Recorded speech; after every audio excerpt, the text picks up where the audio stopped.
Still trying to get situated over here while we wait for them to get going.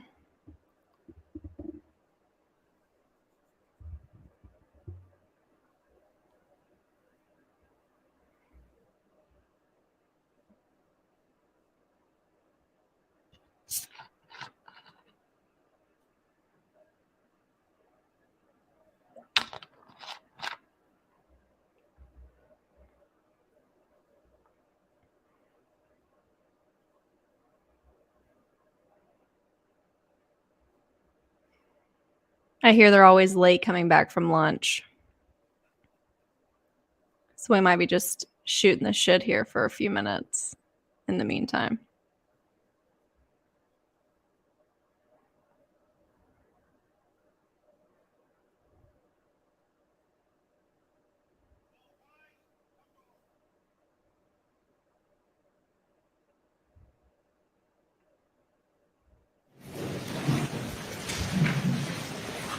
Please be seated.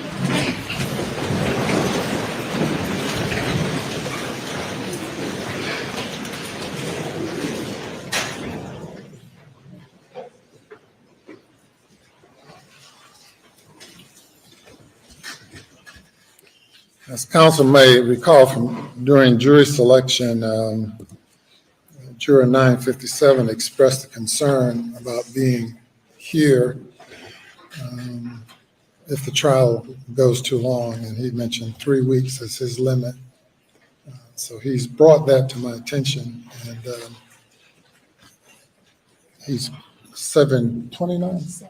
Juror 729. So he's brought that to my attention, and he's pondering the issue. So just bring you all up to date on that issue. Ready for the jury?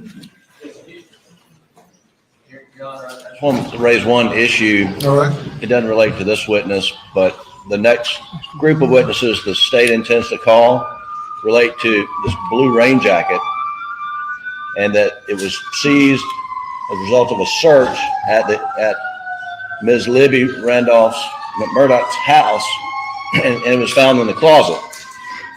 Based on what this witness had previously shared with law enforcement, there's no evidence that we've been provided in discovery that connects the defendant with this blue rain jacket. And so we'd move to exclude any evidence of the blue rain jacket unless they can represent to the court that they have any witness who connects the blue rain jacket with this defendant, Alec Murdaugh. Thank you. All right. From the state? I don't think it was through yet. Your Honor, she has identified a vinyl blue in that closet, which she says was consistent with what she saw Alex Murdaugh coming into her house with. She said, yeah, that looks like it. There's some questions that were asked by the defense, which I'm going to ask her about now, when she is asked about a shirt or something else, but she, I believe, has testified, yeah, that is consistent with the color and the vinyl that I saw that's in the closet. All right. Well, let's bring the jury.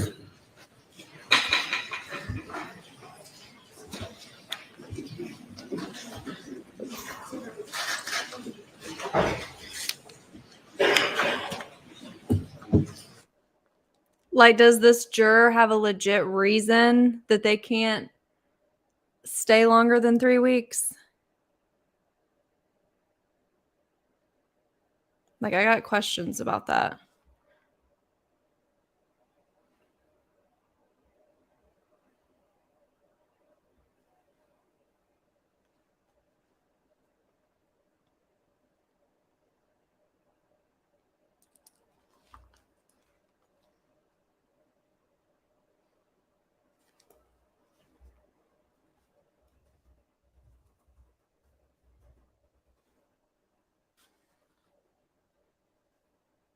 Like, is there a legit reason this juror can't stay longer than 3 weeks?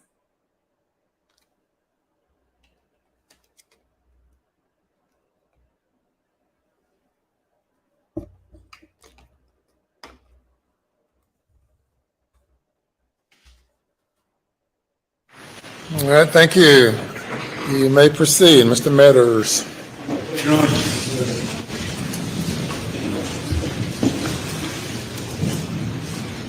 Mr. Smith, do you remember being interviewed by Patrick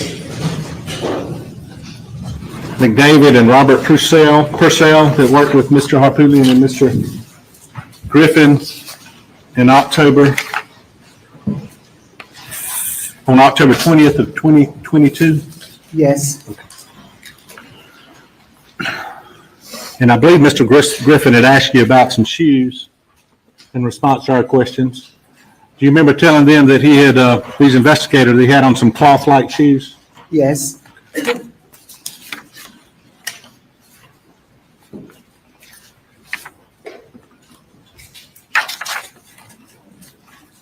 And I believe Mr. Griffin asked you about the length of time you were there. Do you remember these investigators asking you about the length of time that Mr. Murdaugh was at Alameda the night of June 7th? yes, Your Honor, he's offering a prior consistent statement, and no one's I don't know why, not impeaching her with it. You can't bolster her testimony with a prior consistent statement. Mr. Metters? I believe he had questioned the 30 or 40 minutes and was questioning whether or not Alex asked her to say that. Through their investigators, it's clarified for me, their conversations that directly contradict what she said early on direct, that I have through their questioning and interviews, which I just got a little while ago. All right, Mr. Griffin? Again, he's offering a prior consistent statement, and it's not admissible unless it's being offered to rebut a claim of recent fabrication, and that's not the situation we have here. We'll offer the entire statement right now. The objection to the statement being entered into evidence. Yes, Your Honor, it's not a statement. There's a whole 30-minute audio recording. Yes. All right. Rule 613D addresses this issue, and you may proceed. The objection is overruled. Mr. Griffin asked you the length of time that Mr. Murdaugh was there when these investigators questioned you in October of 2022. Do you remember them asking you about how long he was in the kitchen and in the room with Miss Murdaugh? yes,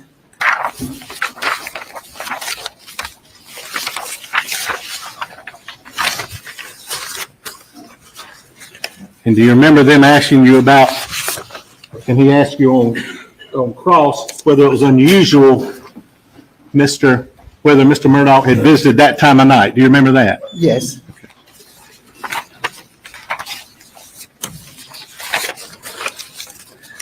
And do you remember telling the investigators that he would not come on your shift after 8 o'clock? Do you remember that? yes, And that that was unusual? yes,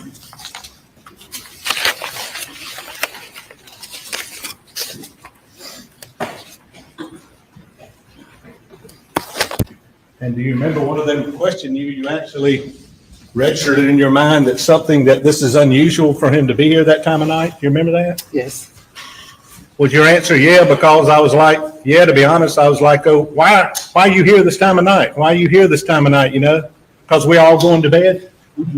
It's my mind. Yes,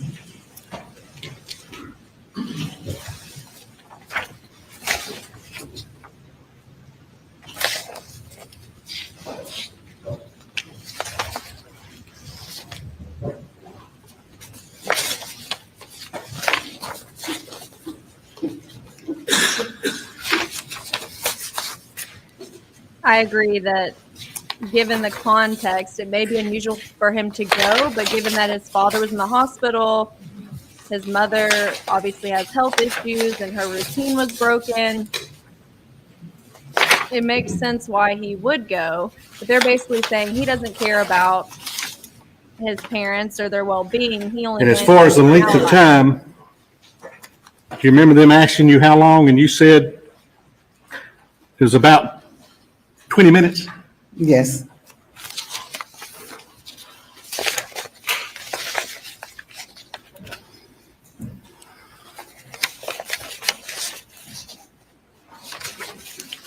You know, and I'm trying to speed this up, maybe for some indulgence.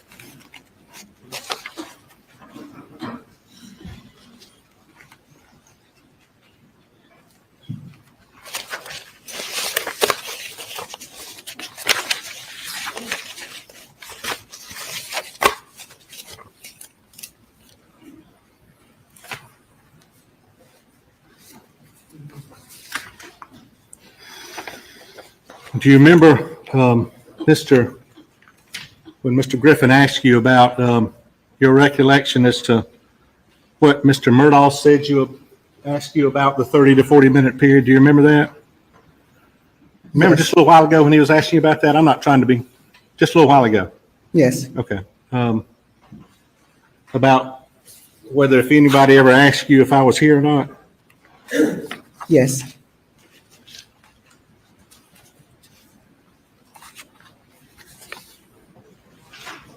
And do you remember that his investigators asked you if SLED had put that in your mind?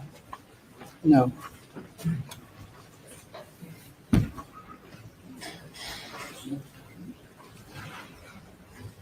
Is that the recollection or something they put in your mind?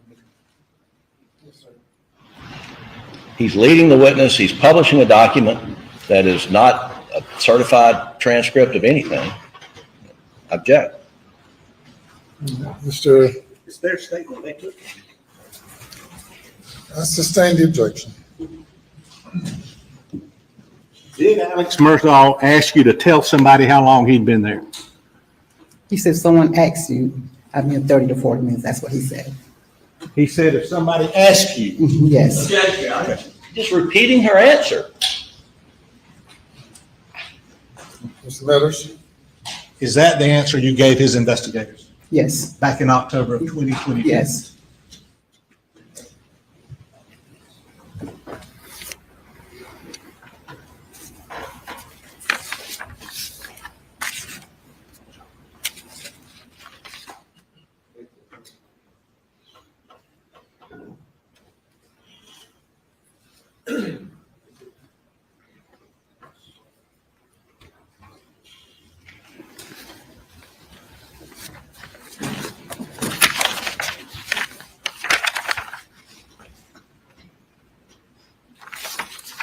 Now, Mr. Griffin asked you about this blue tarp.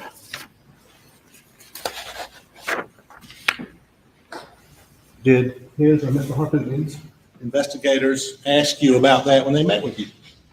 yes, Did they bring something with them? Do you remember them showing you something? no, a picture, Okay. Did they also show you a tarp? yes, Did they tell you they just got it from Kmart? yes, Just bought it from Kmart? And I can't.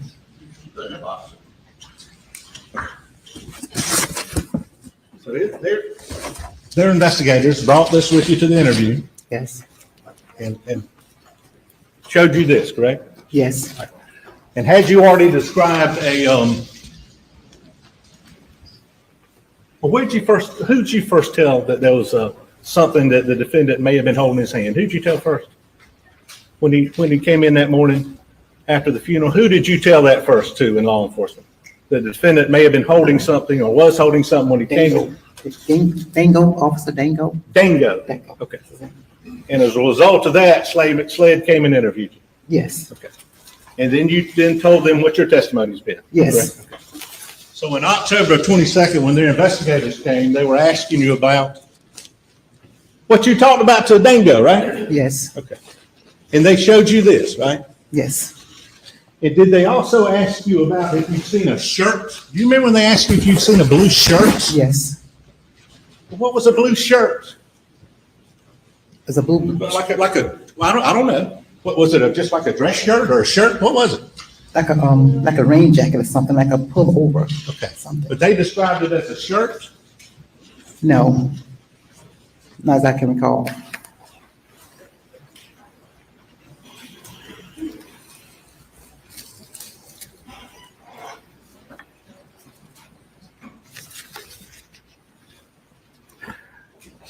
Do you remember them asking you, you're positive it wasn't a shirt?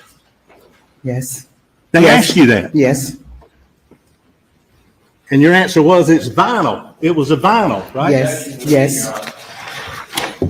Don't leave the witness.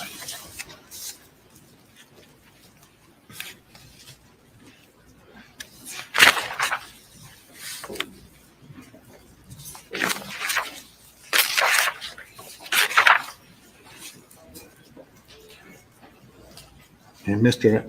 Griffin was asking you about the vinyl, whatever. Do you remember them asking you if there could have been a gun in it, his investigators? I can't recall, I can't remember.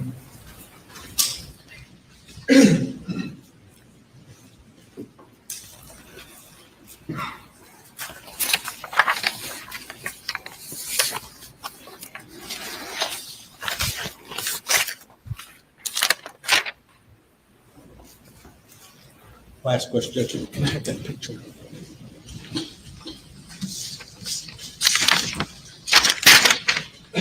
States 411, Ms. Shelley. You've identified this previously. Does that look like the blue vinyl garment he was carrying in? Yes, Say that again. yes,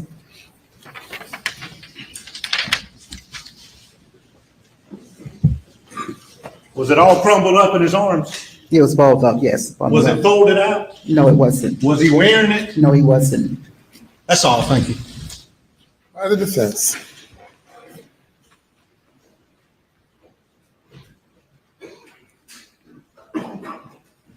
Ms. Smith, it's clear when you left the next morning, you saw the blue tarp laid out on Ms. Libby's retirement rocking chair, correct? Yes, And it was not a rain jacket, was it? no, it wasn't. It was a blue tarp, like what's in here as in evidence 86, right? Yes, No doubt in your mind. no doubt. Now, our investigators, let me ask you, I'm marked for identification exhibit 87. Did they show you a picture of this rain jacket? Yes, Have you ever, and you told them you never seen that rain jacket, right? correct. You know, I would introduce exhibit 87 in evidence. Objection. Can I put it up here?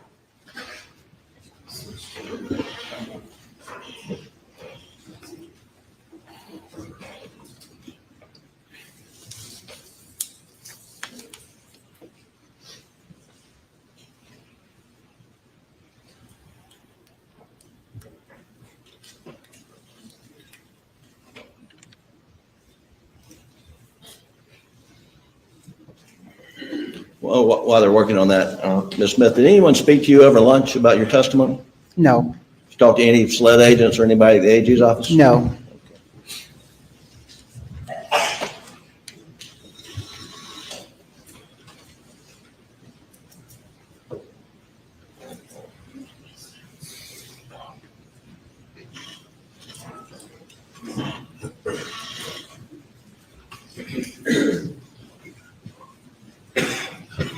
Trying to get that going.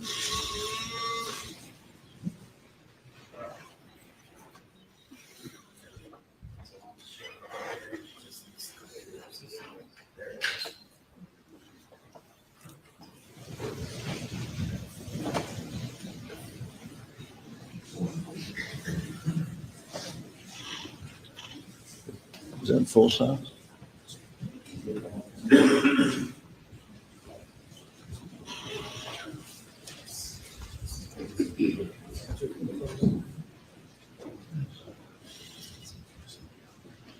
Yeah, let's see if we get the whole picture in there. Okay, thank you. Thank you, Doug. You ever seen this rain jacket before? no, Did Alec Murdaugh have that rain jacket with him when he came in to the Ms. Libby's home on the morning, I believe, a few days after the funeral? no, And if this photo, exhibit 41, states exhibit 41,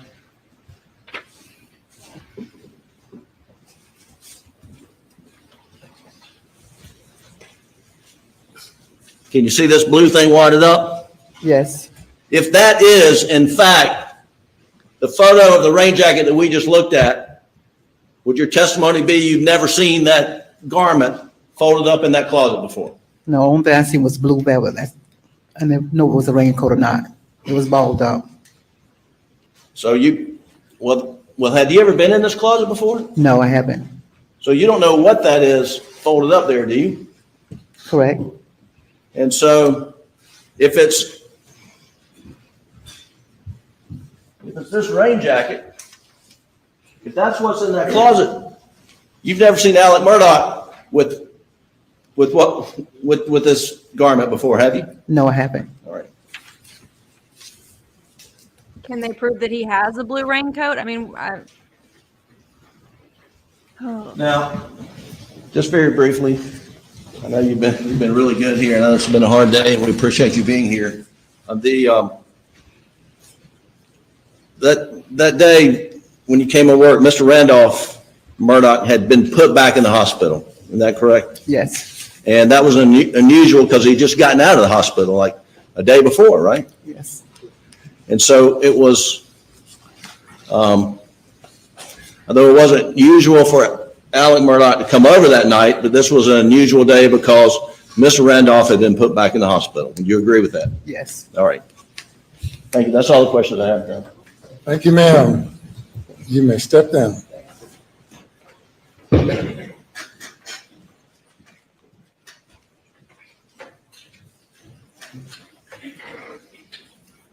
You may call your next witness. The state calls Kristen Moore.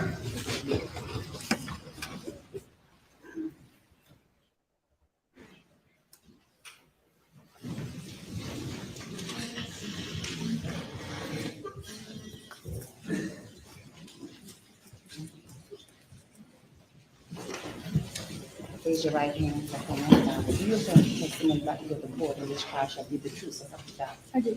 Take a seat in the witness stand. State your name again for the record. Spell your last name.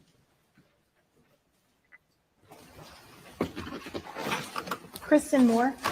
Moore. Good afternoon. Good afternoon. Could you tell the jurors where you work? I work for the South Carolina Law Enforcement Division. And Agent Moore, you might need to pull that microphone a little, speak up so we can hear you, make sure to hear you out here. Thank you. And what do you do with SLED? I'm a special agent assigned to the crime scene unit. And did you have an occasion to become involved in the investigation of the murders of Paul and Maggie Murdaugh? Yes, ma'am, I did. Were you involved in the execution of a search warrant? Yes, ma'am. And where was that search warrant executed?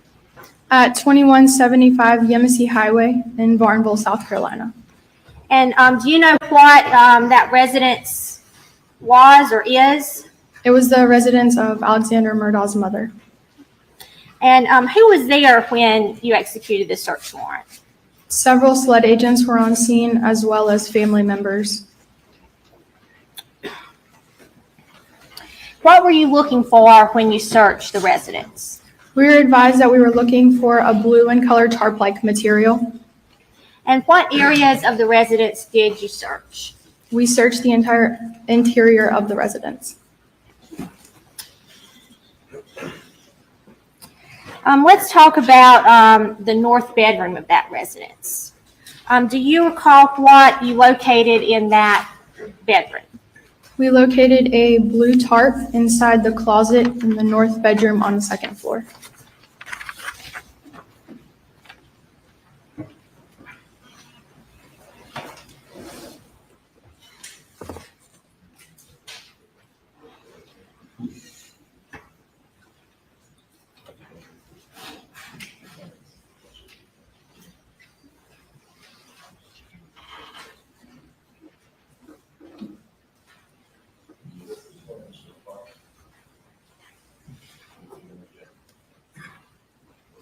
So the warrant on the senior Murdaugh house,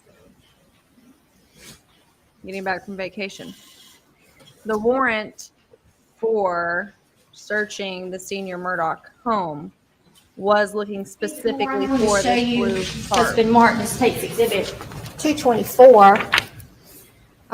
Do you recognize what's in that picture? Yes, ma'am, I do. Is that a fair and accurate representation of what you found in the north bedroom closet? Yes, it is. Your Honor, at this time, Ms. Tate would move States 224 into evidence. Submitted. Permission to publish.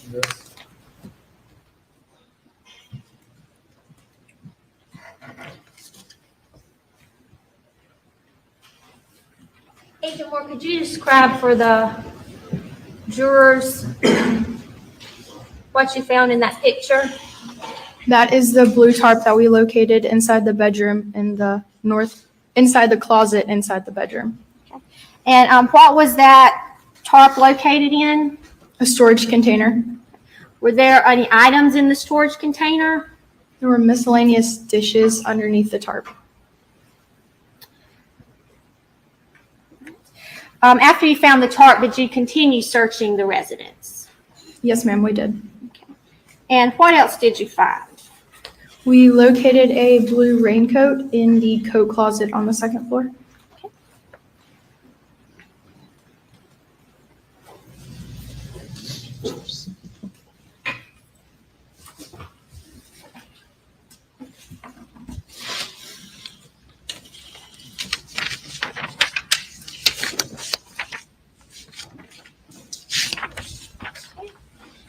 I'm going to show you what's previously been entered as State's Exhibit 223. Do you recognize that photo? Yes, ma'am, I do. Let me put that on the screen so the jury can see.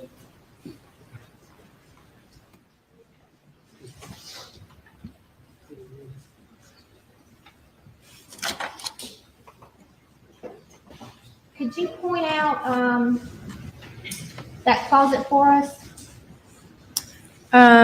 It is at the top of the photo on the right-hand side. So the door immediately above the stairs leads to an attic area, and the door to the right of it is the coat closet. So not this door right here at the very top of the stairs. The next door is the closet we're talking about. That's correct. And I'm going to show you State's 414. Do you recognize that picture? Yes, ma'am, I do. Okay. And what are we looking at there? That is a picture of the interior of the coat closet. Your Honor, at this time I move State's 414 into evidence. No objection. Submitted. Now, Agent Moore, if you could you point out the blue raincoat or tarp-like material that you found in this picture? It's in the back of that photo behind the white box, towards the bottom. And if you don't mind, would you mind stepping down and pointing that out to the jurors?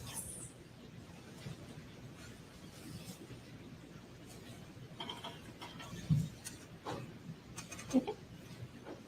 Would you come down to the big TV? Thank you. It's right here.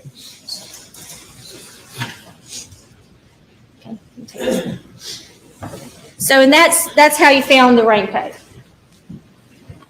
Yes, ma'am, it is. Down in that closet. Yes, ma'am. And if you look at this picture, it appears there are other items of clothing that are hanging up, Yes, ma'am, there was. but the raincoat is balled up down there. That is correct. And what did you do when you located that raincoat? We documented it with photographs, and then we collected it in a brown paper bag, which was dated, sealed, and initialed. Collecting evidence I'm going to show you properly. Love State's to see it. 225, which I believe the defense has an objection to. Your Honor, if this is the raincoat, it's already in evidence. And the photo of the raincoat is in evidence. I don't know why we need another photo, but we do object to any testimony about seizing the blue raincoat, anything beyond that, based upon my earlier statements to the court. Response? Your Honor, this agent's testifying to what she retrieved from the closet, and I believe this is a picture of her retrieving that item. Objections overruled. So, Agent Moore, do you recognize what's in this picture? Yes, ma'am, I do. And this is a true and accurate depiction of what you recovered from that closet? Yes, ma'am, it is. Your Honor, at this time I would move State's 225 into evidence. Objection. Same objection. Submitted over objection. All right, Agent Moore, if you could tell us what is in this picture, State's Exhibit 225.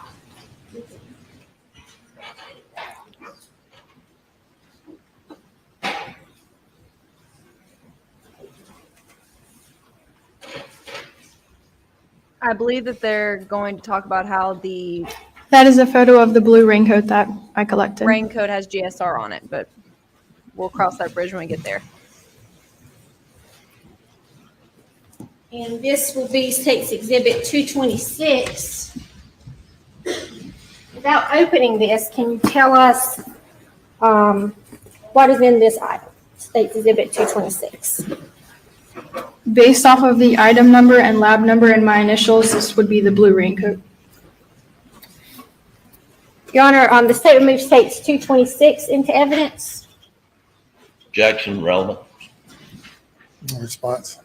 Your Honor, this is the purported raincoat that was recovered from the closet. Submitted. All right. And when you recovered that raincoat, did you do anything with it besides photograph and collect it? Not on that day. We transported it back to the SLED Forensic Services Laboratory. And now in the closet where you found that raincoat, were there any guns? No, ma'am.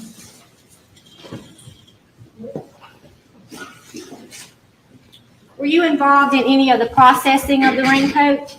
Yes, ma'am, I was. And what part were you involved in?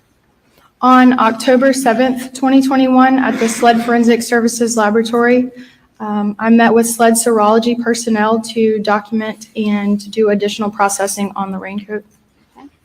And what processing did you take part in? It was documented with photographs. The stains on the raincoat were then documented with scale tape and labeled, photographed again. SLED serology department then tested the stains with phenolphthalein, which is a presumptive test for the presence of suspected blood. All testing with phenolphthalein was negative. We then used an alternate light source to look for any latent stains on the raincoat. We observed an additional stain and documented it with photographs as well as scaled it. Then it was tested with phenolphthalein as well, and it was negative. We then used leucocrystal violet, or LCV, which is also a presumptive test for the presence of suspected blood, and it was negative also. All right, as far as your involvement in the raincoat, does that pretty much sum it up for us? Yes, ma'am, it does. Okay. All right, thank you, Agent Moore. Please answer any questions from the defense.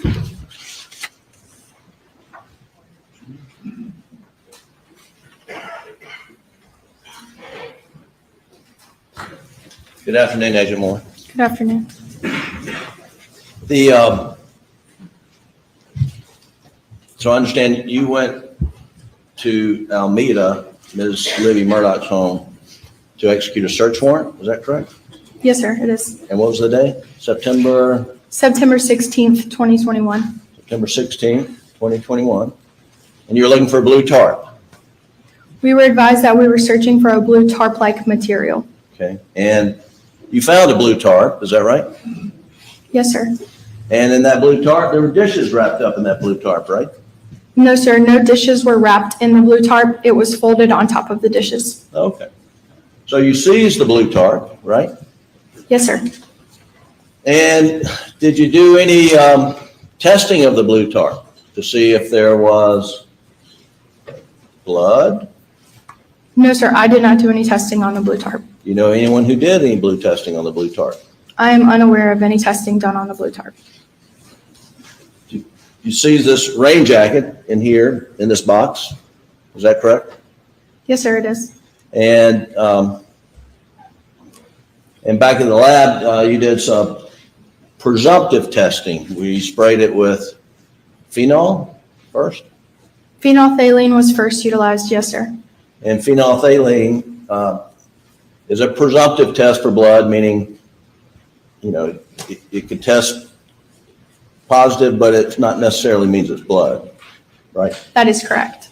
And in order to determine whether something that has tested positive with phenolphthalein, you do another type test to confirm human blood, right? That is correct. But the blue rain jacket never tested positive for the presumptive test using phenolphthalein, right? That is correct. So it was negative. Yes, sir. So after getting negative with phenol, then you use another product called LCV. Is that right? We did. We used an alternate light source first to make sure that we had all stains documented. Now, an alternate light source is what? It is a specific wavelength of a flashlight, and you used a colored filter, and then you can see any latent things that you wouldn't be able to see with your naked eye. And the alternative light source doesn't tell you whether that's possibly blood or something else, does it? No, sir, it does not. So you use that alternative light source and you identified some area, and is that the area you tested with LCV? We tested the entire raincoat with LCV. The entire raincoat? Okay. Yes, sir. And again, that's a presumptive test like phenolphthalein, Yes, sir. and that tested negative. That is correct. Okay. And so there's no more blood testing done of the rain jacket, right? I was not involved in any further processing of the raincoat. Do you know if that LCV that you sprayed on the entire shirt has turned the rain jacket in that box completely violet? I have not seen the raincoat since the processing was done on October 7th, 2021. Okay. What size is this rain jacket? I could not tell you the exact size of the raincoat. Well, would you agree with me that the records indicate it's a large? Yes, sir, it is a larger jacket. Well, the size being large, do you know if it's large? That's the size? I do not recall the size. Do you mind if she opens it up? Your Honor, do you mind if the witness opens the box up? Let's see what size the rain jacket is. Any objection? No objection, Your Honor. I have scissors. You have scissors? No, I don't have scissors. I have gloves. Yeah, you probably want gloves. I heard glove. Love to see it.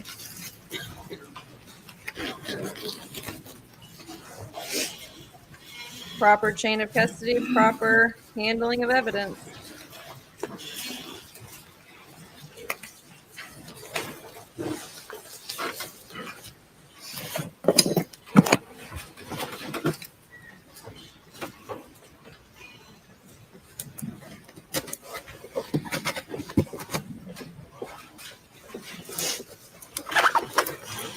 I love the glove.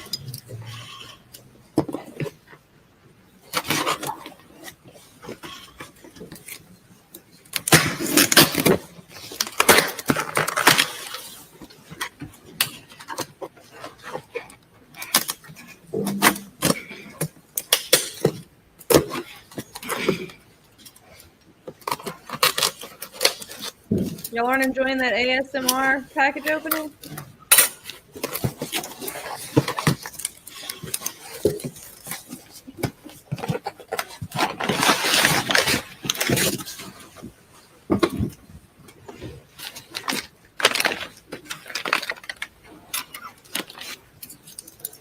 Now, I'm hoping that Dickens asked her to open this to check the size for a reason. I hope he's going somewhere with this.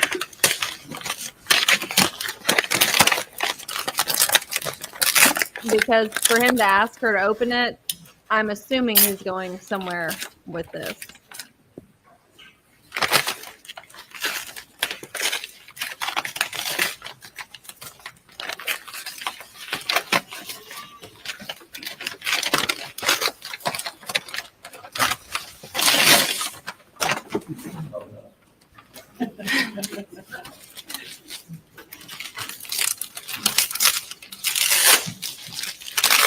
Y'all are killing me with the OJ flashbacks here.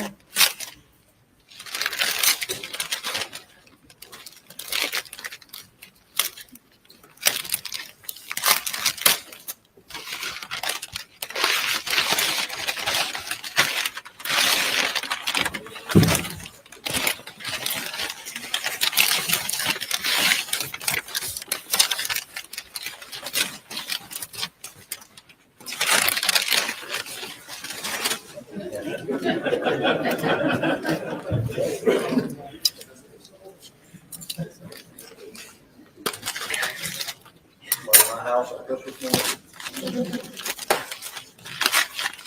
don't want me to mute it until she's done?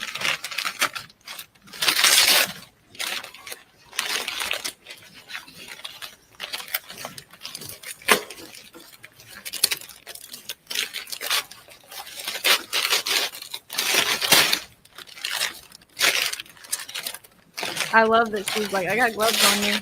I'm here for that. I love a lady with a pair of gloves. And I love to see proper handling of evidence and chain of custody by leaving it unwrapped until handing it to her. But damn.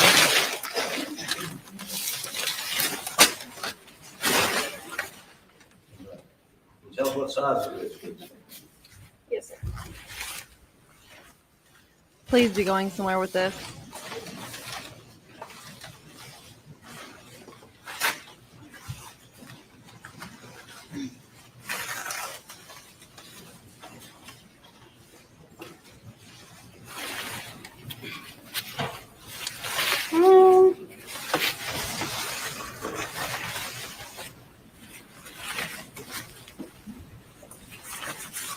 I don't see a tag. I don't see a tag right here at the front.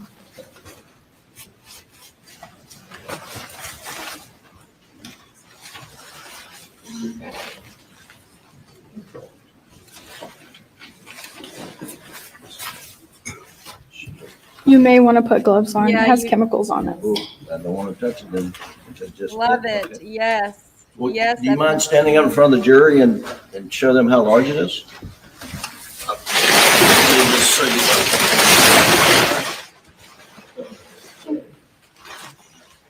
This is how you handle evidence. She's like, I wouldn't touch that. Is it a poncho style rain jacket? Just for it appears that way. Okay. All right, thank you.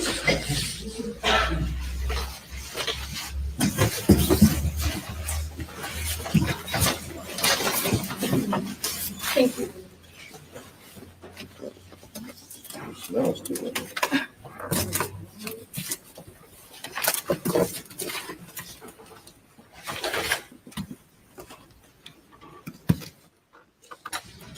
But where were they going with that? Please tell me you're going somewhere with that.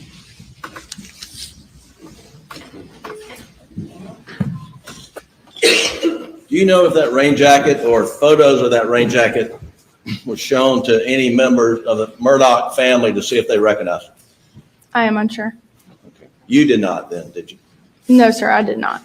Did you show that photo or picture, excuse me, the photograph, the rain jacket? Let me scratch that. Did you show to Shelley Smith the rain jacket or a photo of the rain jacket? No, sir, I did not. Do you know of any SLED agent who did? I do not. 1 second, Your Honor.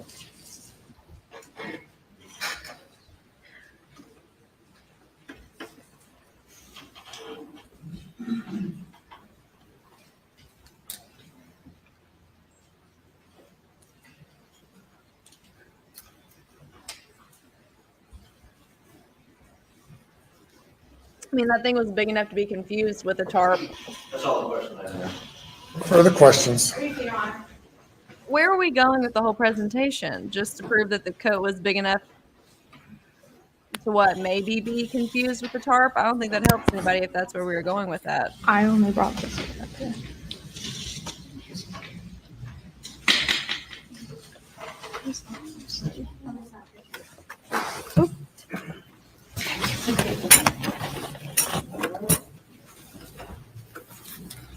All right, Agent Moore, what happened to that tarp or raincoat? Where is it? It's in the back in box. the box. Yes, ma'am.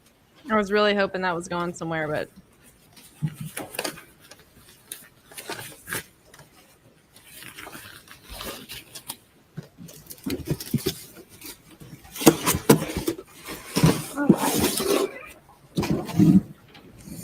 All right. State's Exhibit 226. This is the raincoat you collected from that closet at Almeida. Yes, ma'am, it is. Now, when you collected it, did it have like this tape here on the raincoat? Where we can, the white tape with the letters on there? No, ma'am, I placed that on that. So that was done during processing? Yes, ma'am, it was. And we've been talking about a raincoat, but is this what you would normally think a raincoat would look like? No, ma'am. This is rather large for a raincoat. Yes, ma'am. When you found it, it was balled up like this? That is correct. No further questions for this witness, Sean.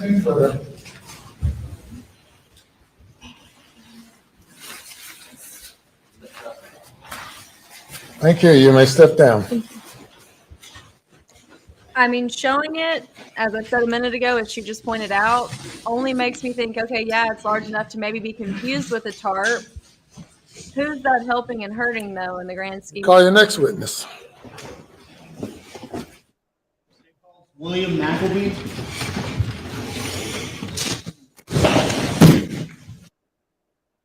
And can they prove that the poncho raincoat was Alex? I got questions.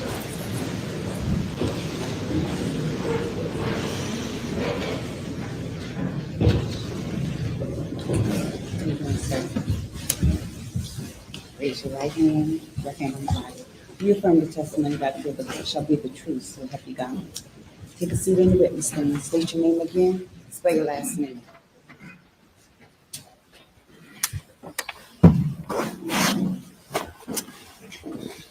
My name is William McElveen, McElveen.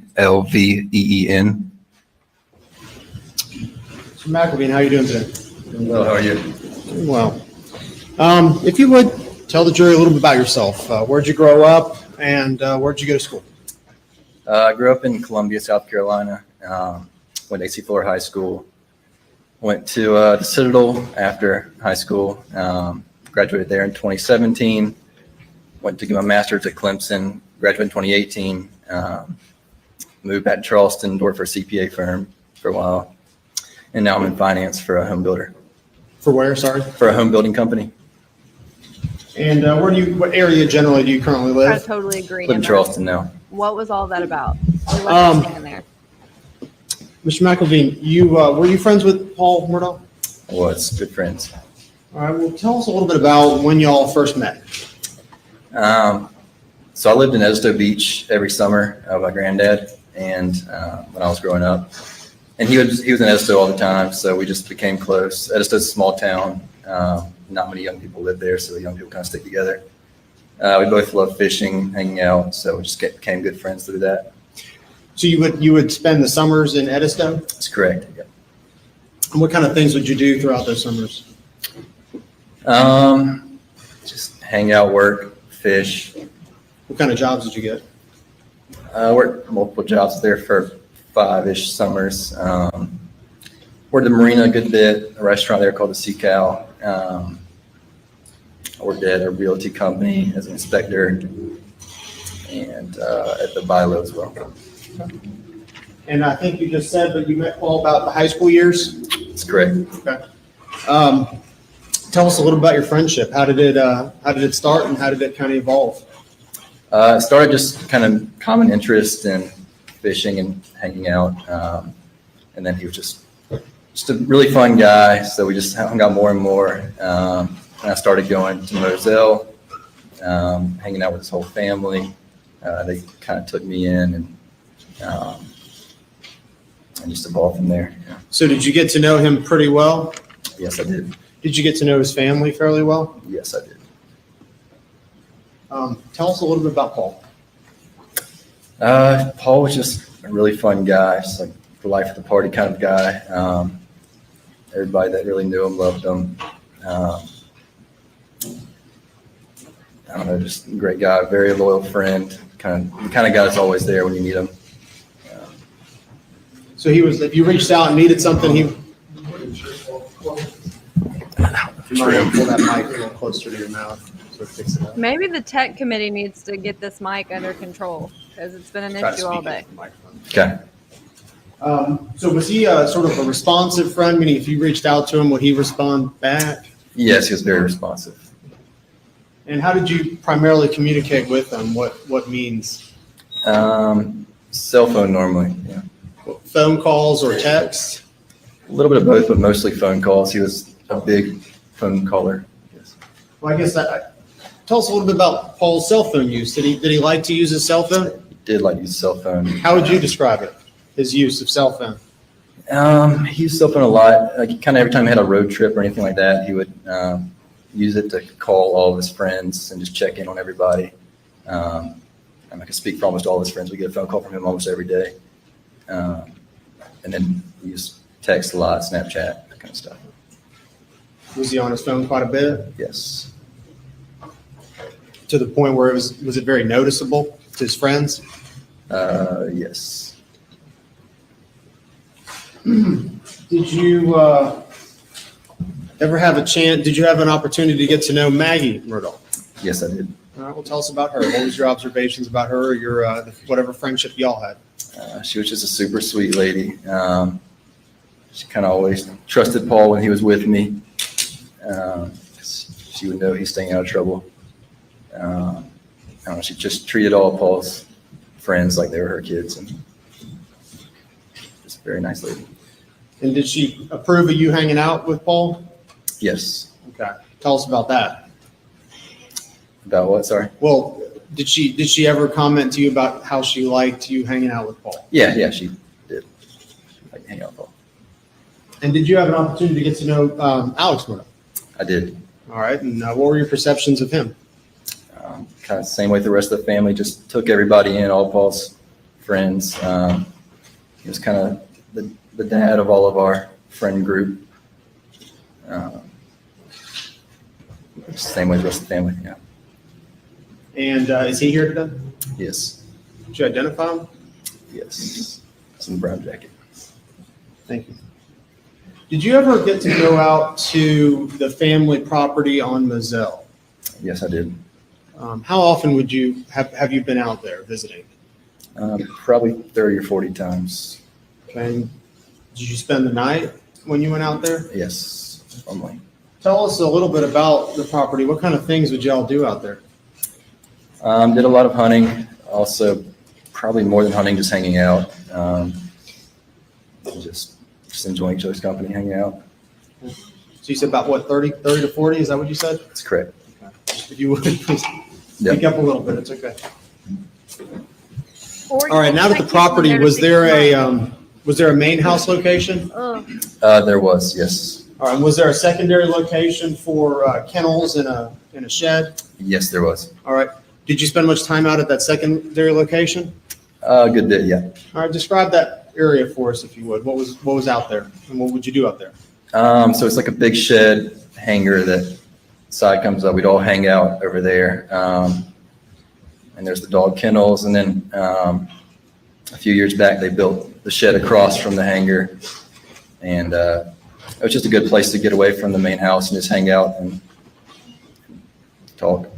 If you were visiting Moselle, would you spend most of your time hanging around at that shed, the hangar area? Depends. For large groups, we would have people over there more often. If it was just me and Paul and the family, we just hang out at the house. You mentioned kennels. Were there a number of dogs on the property? There were, yes. Okay. Do you remember them? Yes. Okay. Tell us about the dogs you remembered. And well, first of all, were there kind of two different kinds of dogs between family dogs or working dogs? Yes. Okay. Did you get to know any of the family dogs? Yes. Who were they? Tell us about those dogs. Bubba is a yellow lab, and then Bourbon, brown lab, and Grady is a black lab. And they were all pretty relaxed, would hang out around the house mostly, but I don't know, they were just good dogs. Did they, and when you slept over there, did the dogs sleep at the house location, the main house? Yes, they did. The family dogs did. The family dogs? Yes. And then there were some working dogs where would they stay, the working dogs? They would stay in the kennels by the shed.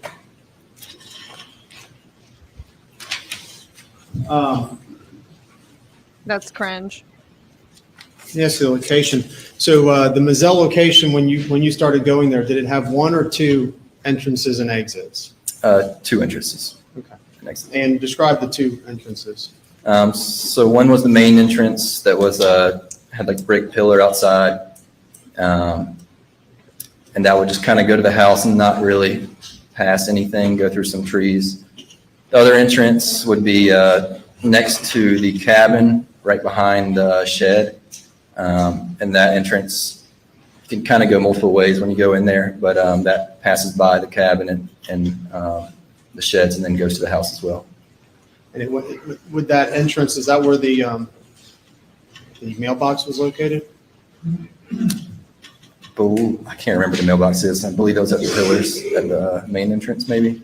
Is that the location near the dog kennels? That second exit? Yes, yes. Was there one exit that was used more often than the other? We probably more often use the one by the sheds. Did you ever, if there was ever a time where someone was leaving the house and you all were down at the kennels, what was the normal course of action for that person, whether it was Mr. and Mrs. Murdaugh? Say that again? If anyone was leaving the house or coming back and you all were down at the shed area, the kennel area, what was the normal course of action for Mr. and Mrs. Murdaugh if they were leaving the house and exiting and you were down there? Typically, they would come check on us and drive by and just say, hey. But that was normal? I would say it's normal, yes.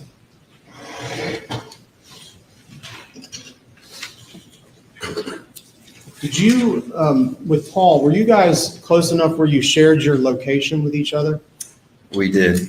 Tell us what that means. Is this an iPhone? Yeah, it's the app on Find My Friends on iPhone. And what does it mean to actually share your location with someone? Just means at any point in time you can open your phone and see where all your friends are and pinpoint their exact location. Did you do that with many people? Probably 5 or 10. Do you know if Paul did that with many people? Don't think Paul did with many people now.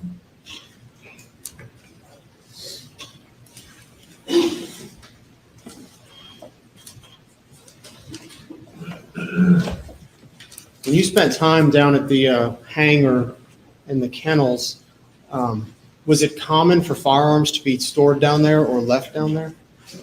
Not common, no. In those times, you said you've been about there about 30 to 40 times. How would you explain common? Was it something that you frequently see or not frequently? I can't remember a time I've seen firearms left at the sheds.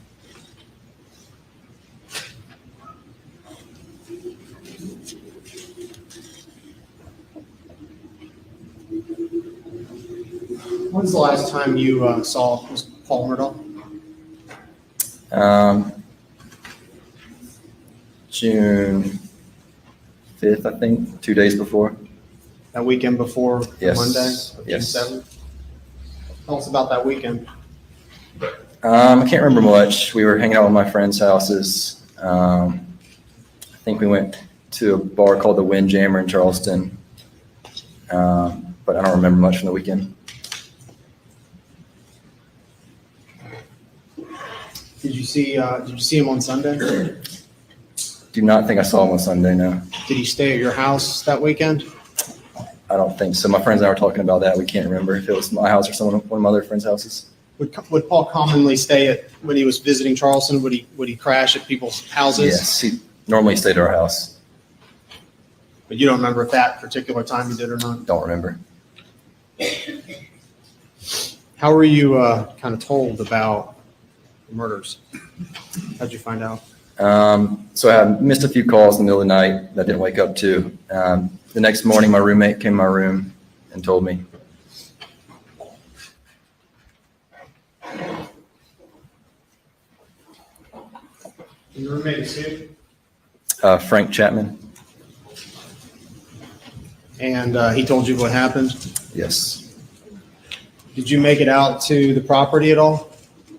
Yes, the next day I went out to the property. So the 8th of June? Yes.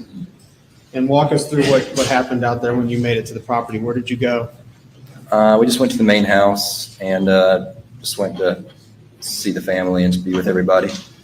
A lot of friends and family were there. Good bit of friends and family, yes.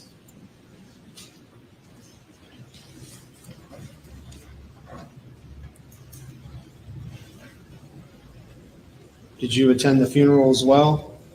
I did, yes. Beg the court's indulgence.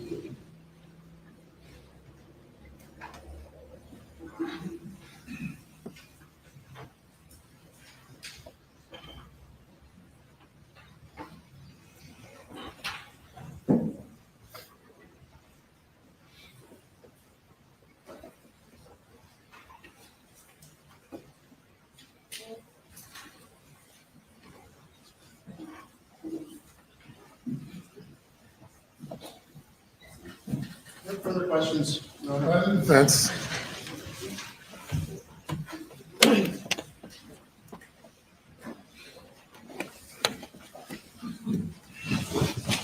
Good afternoon. Afternoon.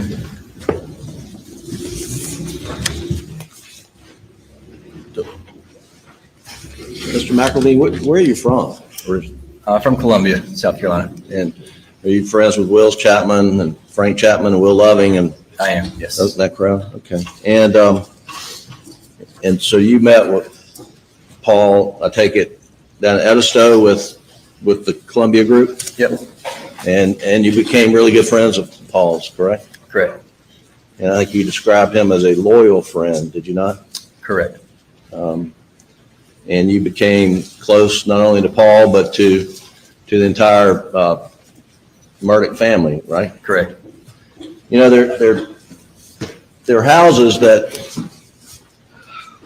kids, teenagers, young adults congregate at their parents' house. Was the Murdaugh house at Edisto one of those houses where people would congregate? It was, yes. And you spent a lot of time at Edisto there in the summers? I did, yes.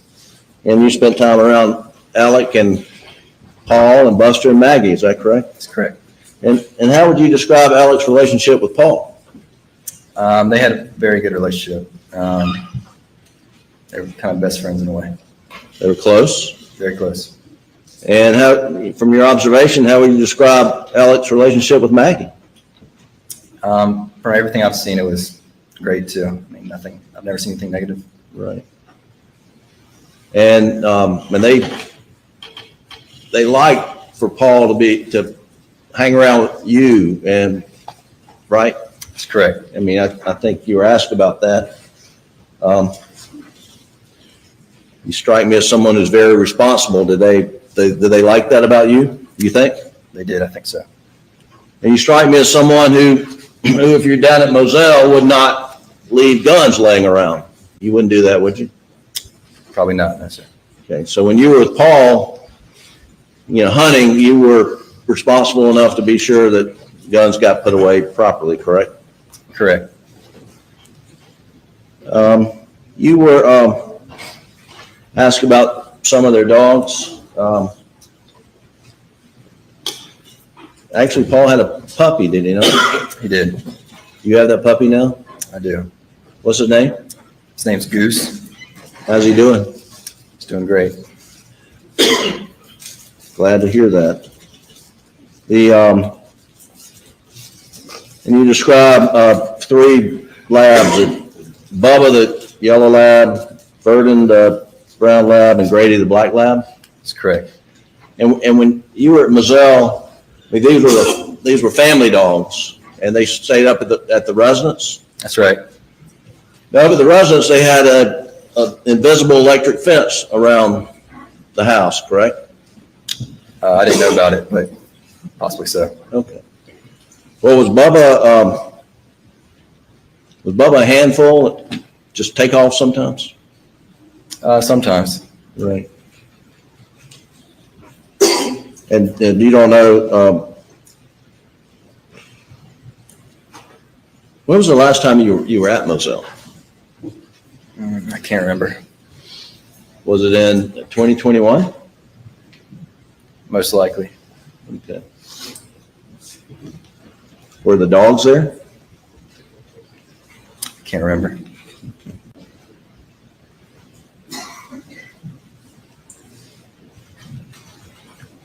When you heard that Paul had been murdered, did Will Loving come down to your house in Charleston, or was it another friend's house? Will went to another friend's, but I think he came to our house later in the day. But we had a group at our house as well. And then you went to Moselle? The next day we went to Moselle. Would that have been on that Wednesday? Murders were Monday night, late. So yes, I guess that Wednesday we went to Moselle. So not the Tuesday, but the Wednesday. I believe that's correct. And who all went with you? I think Frank Chapman went with me. And that might be it. Okay. And who was there when you got there? Were any other Paul? Any other friends of Paul there when you got there? Rogan was there, and Nolan was there. And what was? Might have been a couple more, but I'm not sure. Okay. What was Alec Murdaugh's demeanor when you saw him? Just sad, crying. Did y'all hug? We did hug, yeah. I mean, did he? When he was crying? Yes.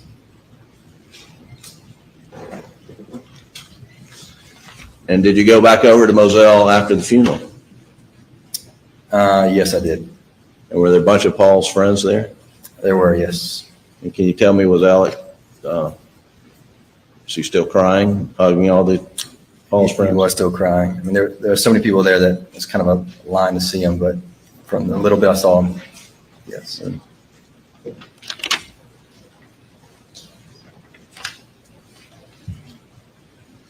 One second, Your Honor. Do I have anything further? Anything further? Thank you. You may step down.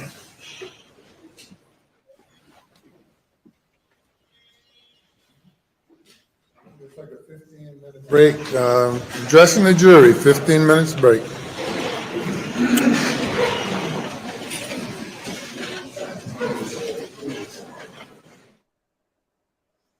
Whew.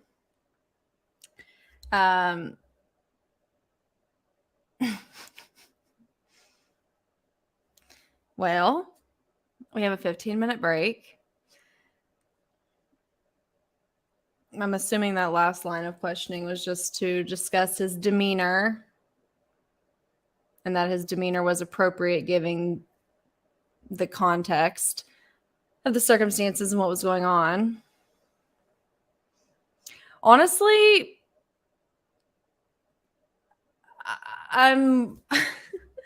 we need to go back to the raincoat tarp debacle because I have so many questions with that.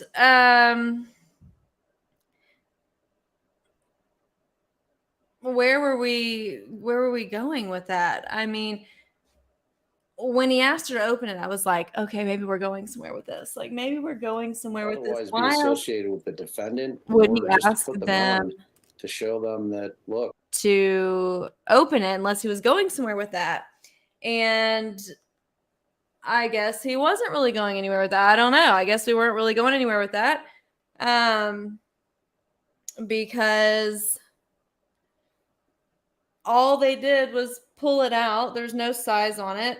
I was really hoping for something there, but there wasn't. And then other than stating that the raincoat could be confused with a tarp, given that it did not look like a typical raincoat. It was a long, very oversized poncho style, they said, raincoat. So I can see, showing that could show how it could be confused with a tarp, but nonetheless, why do I care?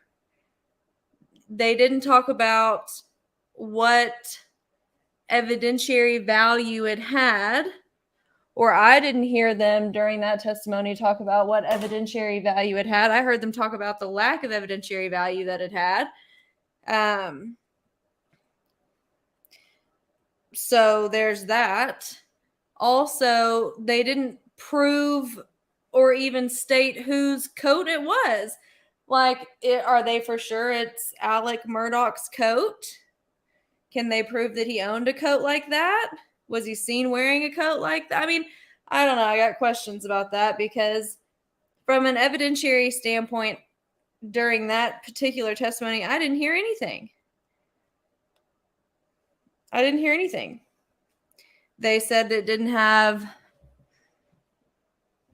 serology, so blood work, blood evidence. So she mentioned serology. She said they did presumptive blood tests. There's nothing on them. They all came back negative. There's no further testing done. She said they didn't do any testing on the tarp. Like, I just got questions. I don't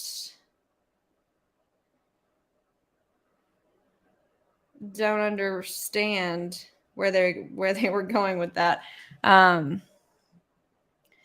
The only thing I got from that, like I said, is that it could be mistaken for a tarp. Who does that help and who does that hurt, though?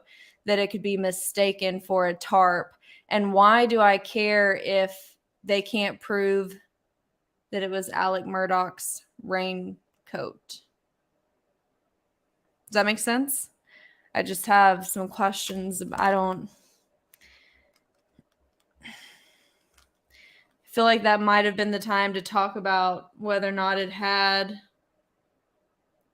evidentiary value as far as GSR was concerned. They mentioned, hey, were there any guns in the closet that it was found in? She says no. Like, why are you asking? Like, I'm assuming she's asking because they talk about how it had GSR evidence, but they didn't talk about any GSR on that jacket. That particular witness did not. And also, I've been on vacation, so I've been gone, but I'm curious as to how they knew about this in the first place to get a warrant to look specifically for that. And what relevance they thought that it had. I don't know. I got questions about what was going on there. Try to dethaw this crustable before they get back.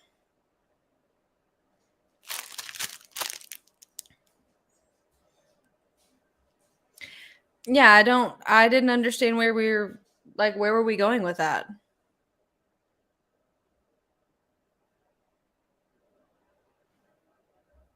I'm glad to see that everybody else is also wondering what the fuck.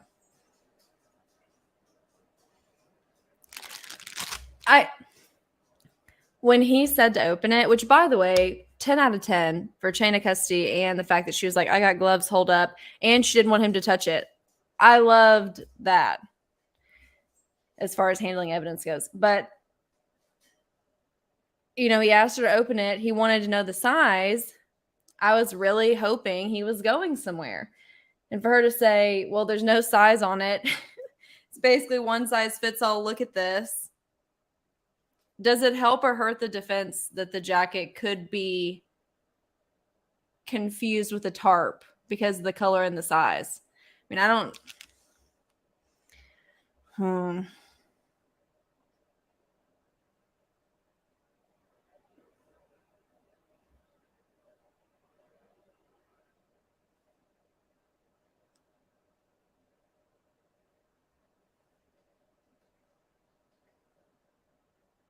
Yeah, the crying question, they were clearly just trying to show, what was his demeanor like? Was it appropriate for what was going on?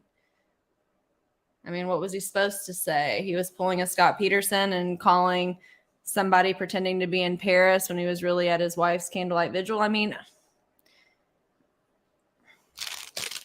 I don't know what that witness had to offer. I'm not trying to be ugly or rude. The last witness, I don't understand what Like, he's a prosecution witness. So was his point in being called up there just to say that he doesn't remember guns ever being left unattended down there that he saw on the times that he was there? I mean, was that the entire point of bringing him up as a witness?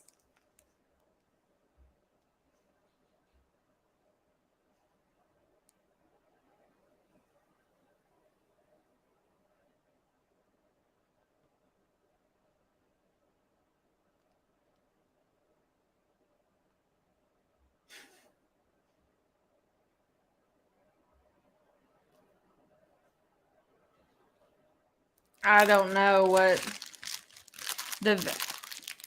other than him saying that he didn't see weapons usually left unattended down there. I don't know what the point in that was.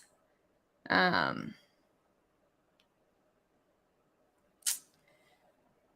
don't know.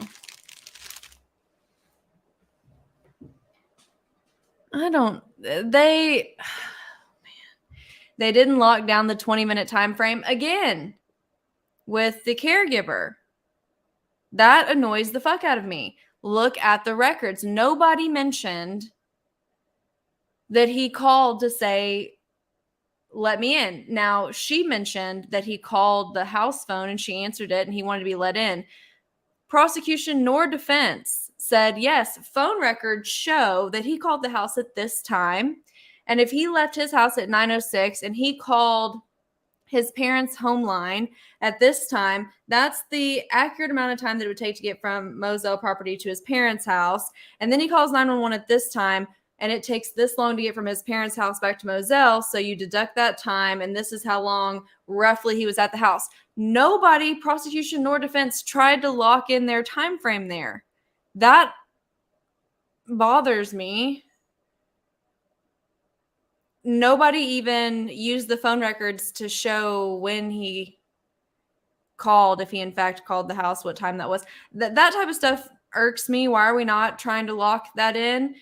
She is very set on 15 to 20 minutes and says it took 5 minutes to let him in the house. Why did it take 5 minutes to let him in the house? What were you doing?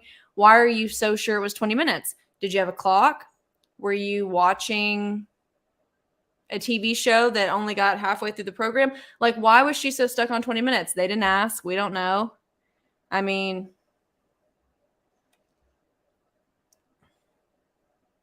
it's a hot mess express is basically what I'm getting to.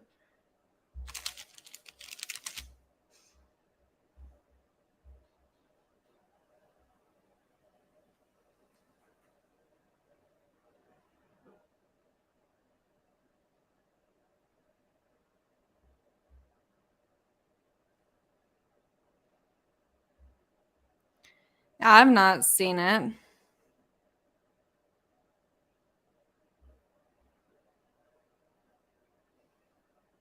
And I was on vacation last week, so I will have to take y'all's word for that.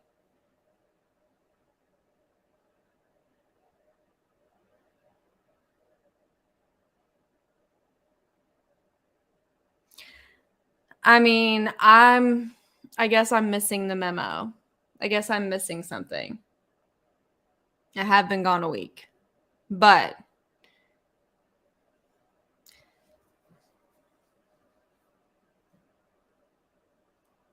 I don't know. That last witness, bless him, he only had one point that I think would help the prosecution. The rest worked really in the defense's favor, talking about how close Alec and Paul were and how they were good, loving parents. And so just him saying that guns weren't left unattended down there was basically the only benefit that I thought he provided to the prosecution as a prosecution witness. But again, the home caregiver, bless her too, they're frustrated and they keep asking her questions. Well, the frustration is on their part. You're not tying in the tarp versus raincoat debacle very well. and nobody is trying to verify the 15, 20-minute versus 30, 40-minute timeline. They did say, hey, did he tell you if they asked to say 30, 40 minutes? I mean,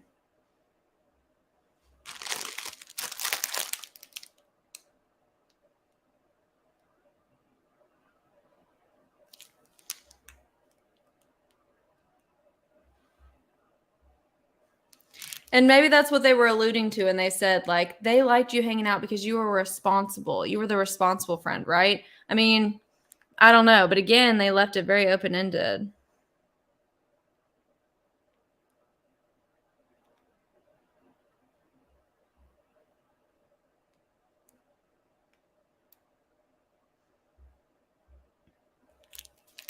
And the juror saying, I can only serve for 3 weeks.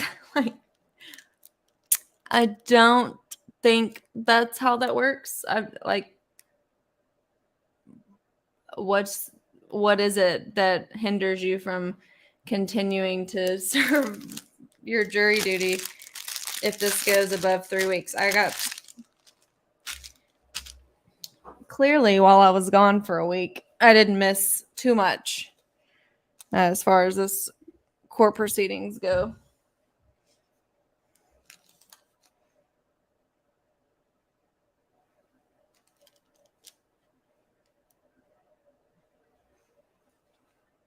But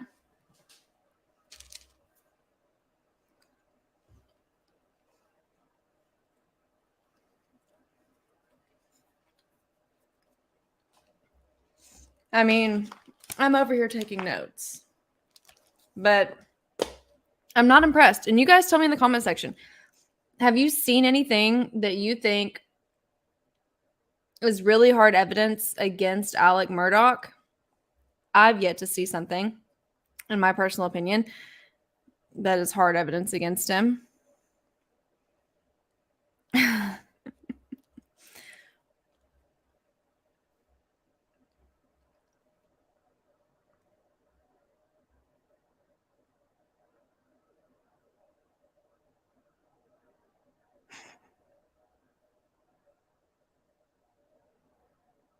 So the video, it's my understanding that he's not in the video. There's just a voice among voices that they say is his. Okay, that's compelling, sure. I do not like that Snapchat was not asked to hand over EXIF data. Why would you not ask for EXIF and all relevant data? But I would argue that EXIF data is the most relevant of the data that you're wanting from Snapchat. I mean, so it bothers me that that was not requested.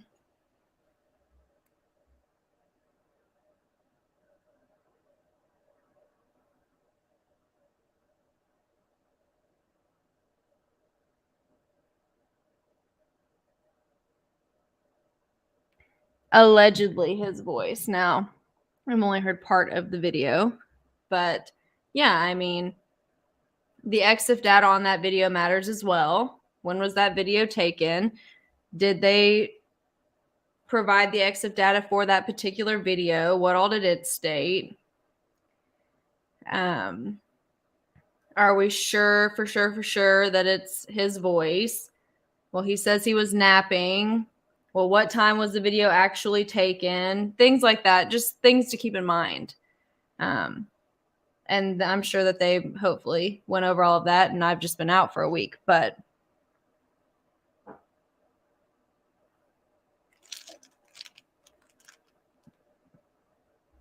did they prove his alibi was a lie? Or did they show something that was compelling to make you consider whether or not he was really taking a nap?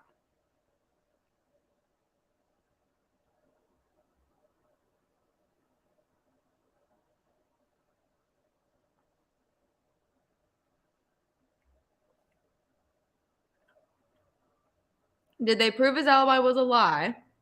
Or did they just show something that was compelling to make you question if he was asleep or not? It's an honest question. You know, I got to make y'all critically think about this shit.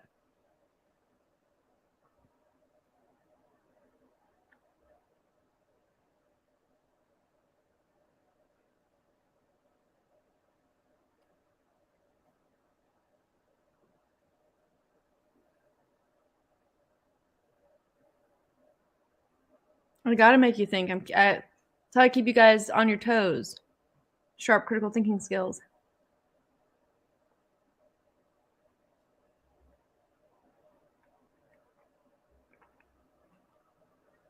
So the video, if EXIF data shows that it was taken, it proves that he did not nap. Is that what everyone is saying? Because I'm pretty sure I heard something about stomach contents, which verified the dinner part of that story, correct?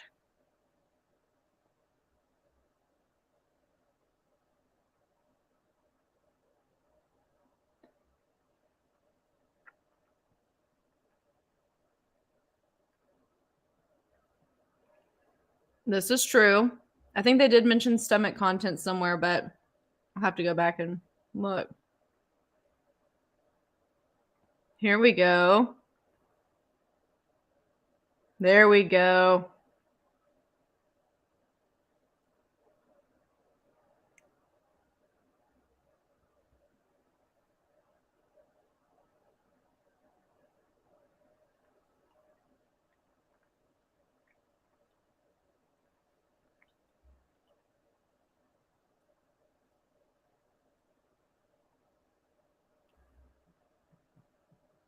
So if the video is true and accurate, then he didn't take a nap.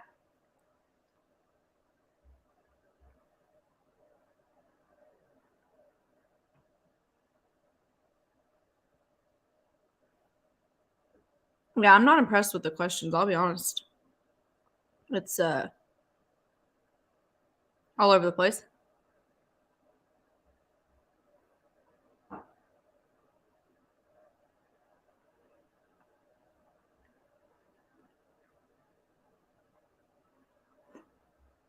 I love when things are worded like this.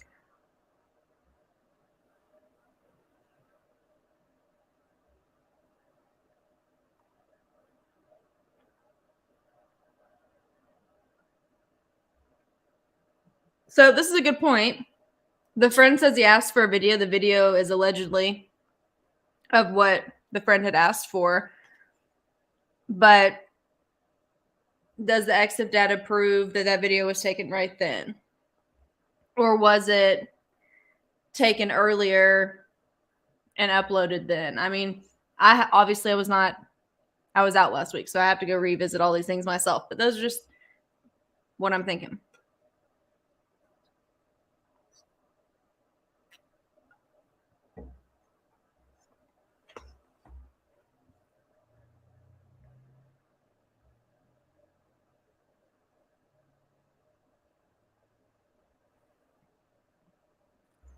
It just bothers me. There's things that bother me, right? So, for example, not requesting the data from Snapchat. Why would you not do that? Like, I know I saw that clip and Snapchat's like, well, they didn't ask for it. Why would you not ask for, in my opinion, and arguably the most important thing Snapchat could provide you with, which would be what, if anything, was shared, any location data from Snapchat, and the EXIF data from what was up. And maybe someone should explain that you can film something directly on Snapchat and save it, post it, send it, whatever. Or you can upload something from your phone onto Snapchat and send it, post it, whatever. If you upload something from your phone to Snapchat, does it appear to have been sent at that point in time? Or does it show the data of when that picture or video was actually filmed? You know, those are types of questions that I would want to know. And the fact that they did not ask for that is an issue for me personally. Why would you not ask for that? not locking down the why are you so stuck on 15, 20 minutes with the caregiver. That bothers me. Why? We just hashed out tarp versus raincoat for 2 hours. And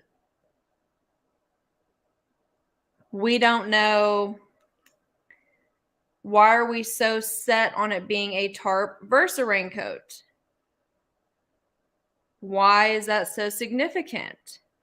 I'm assuming it's because of GSR stuff based on opening statements from the state. But we didn't hear anything about GSR.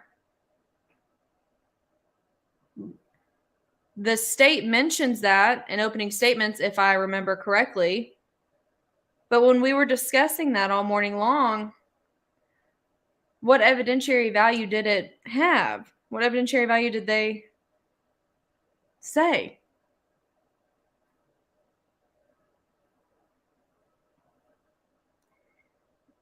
It just looks a hot mess expressed to me right now, in my personal opinion.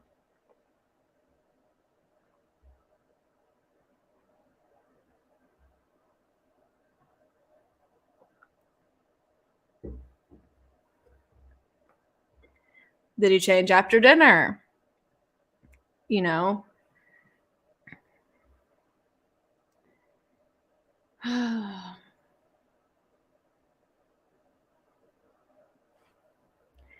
Great point. Also, why they made it very clear, or she made it very clear, that they had a warrant to look for a blue tarp.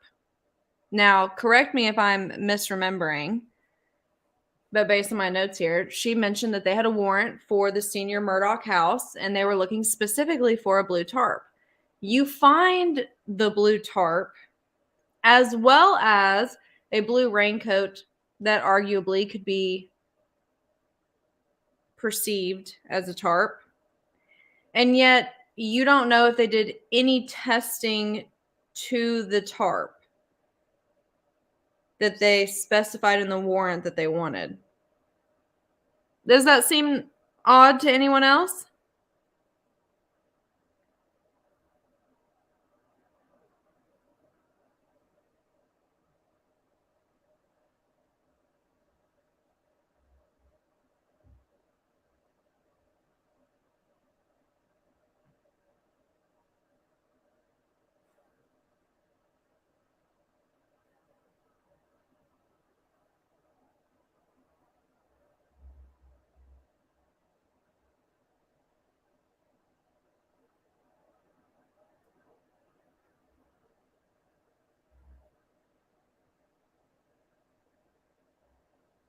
Not on a member's call, so I just so silent around here.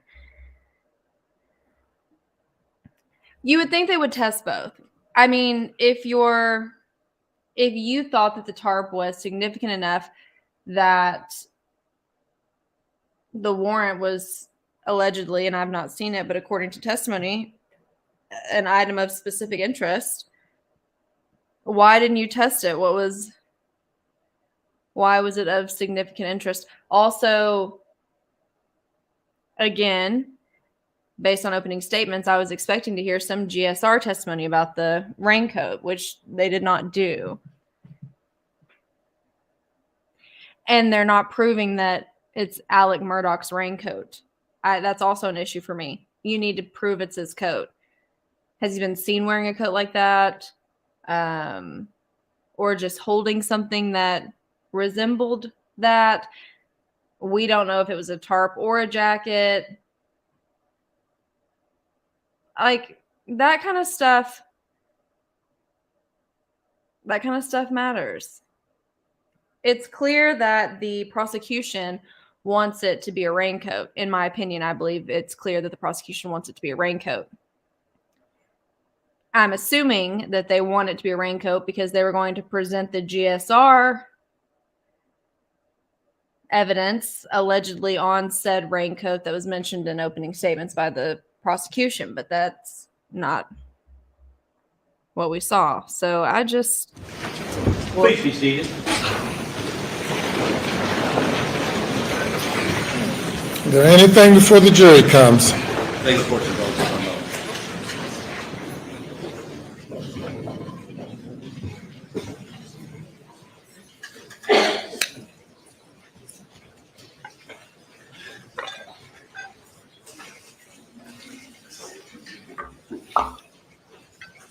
Honor, we're attempting to resolve, it shouldn't be a complicated issue, but Mr. Waters and I are complicated people.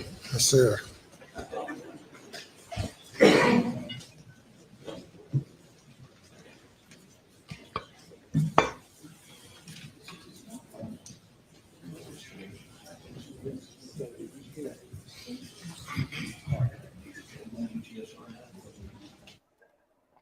This is a great point.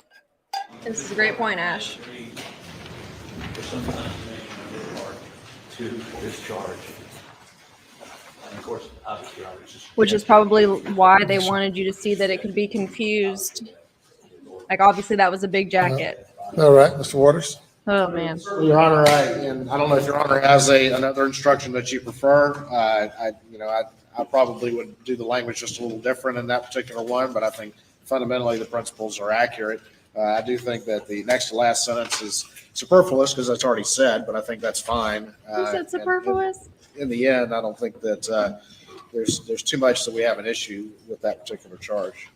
And Your Honor, other matter before we bring the jury in, or do you want to hear from me now?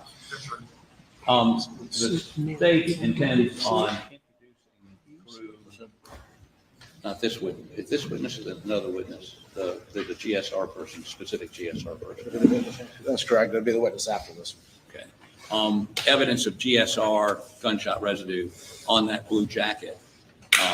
We would object to any such testimony under a 403 analysis. Prejudice outweighs the probative, and I'm struggling to figure out what the probative is. So I'm in this. I mean, I think it's factually driven. I think the state needs to give you some sense of what it proves. A jacket, I might point out, no one has put in the hands of the defendant. And the tarp that they found, they never tested for GSR, blood, DNA, and everyone says tarp. That's a jacket. I don't know how you connect it to the defendant. If the prejudice far outweighs any probative value in that it's not been connected to him, even circumstantially not connected to him.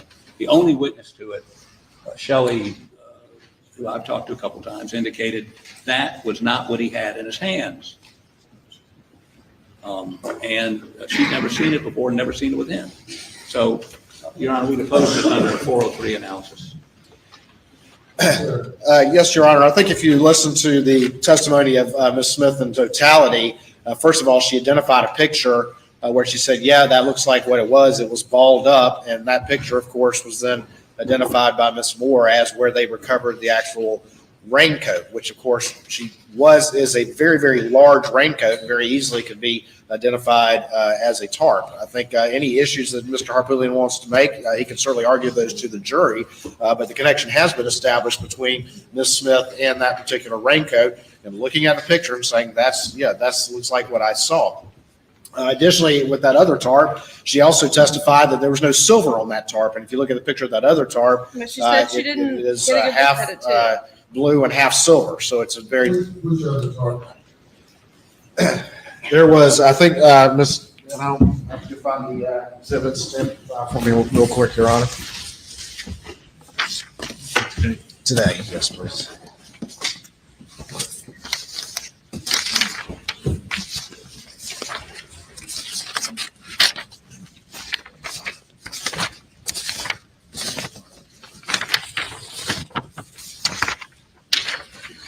So, Your Honor, and I can put them up on the elbow or hand them up, whichever you prefer, but we have State's Exhibit 224, and this was a tarp you can see with a lot of silver on it, but State's Exhibit 411, Ms. Smith identified as that's what it looked like. You can see that balled up thing right there, and that is ultimately the rain jacket, which, as you saw, particularly on redirect with Ms. Goud, this is extremely large, very easily could look like a tarp. And when she balled it up, Ms. Smith said, yeah, that's what it looked like. So I think there's been enough of a nexus established as to the probative value. And what you'll, of course, hear is that from the GSR experts is that very high levels of GSR were found within the inside the inside of that blue rain jacket, which again is this big and very, very long.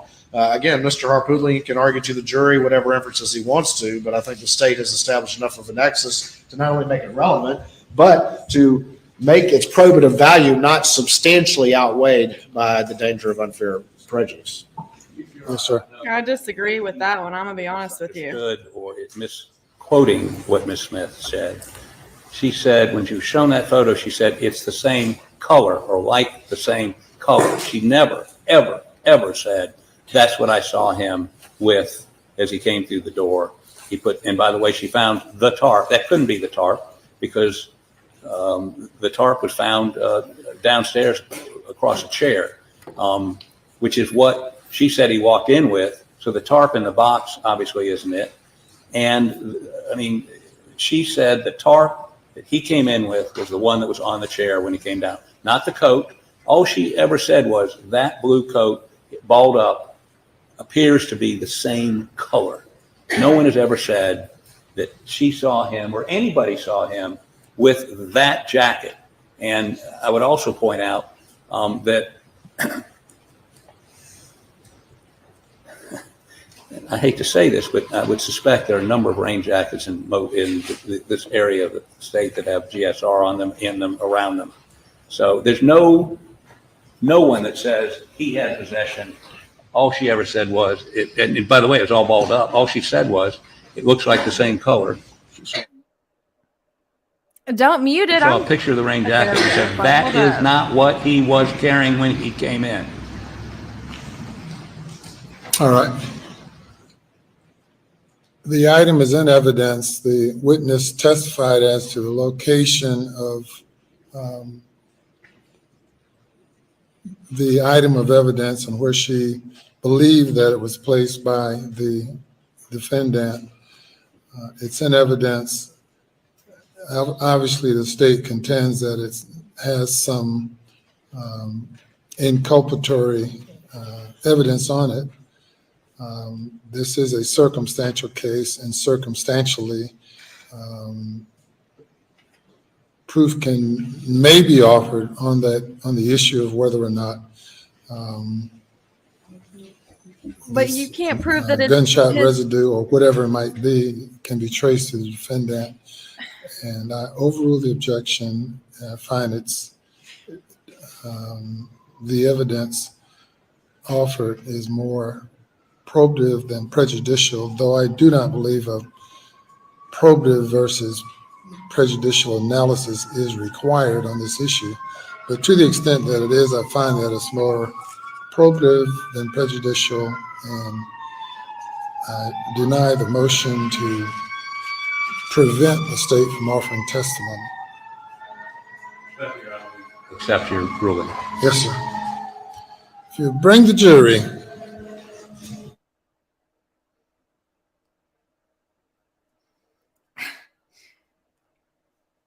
I mean,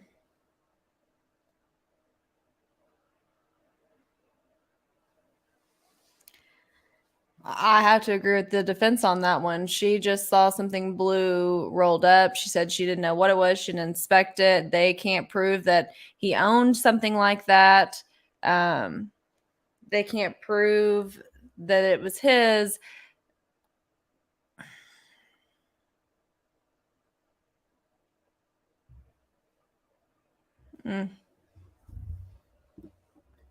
Well.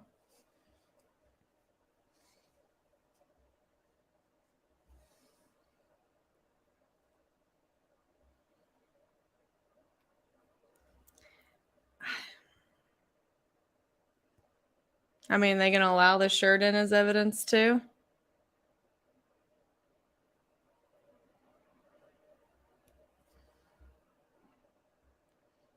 Which would match a raincoat. I mean,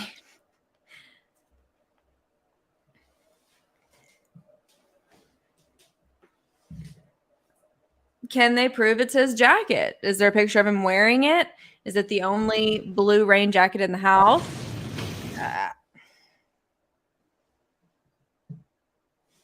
The jury is present, sir. Thank you. Your next witness. State's next witness. County James for the state calls Natasha Moody.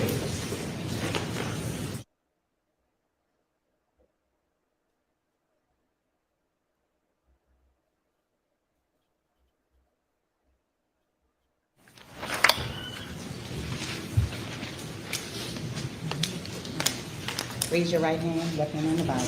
Do you affirm the testimony about to give the court in this trial shall be the truth, so help you God? I do.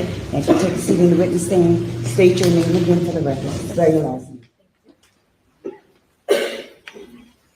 I agree, Olivia. I agree entirely. Like, My name is Natasha Moody, last name Moodie.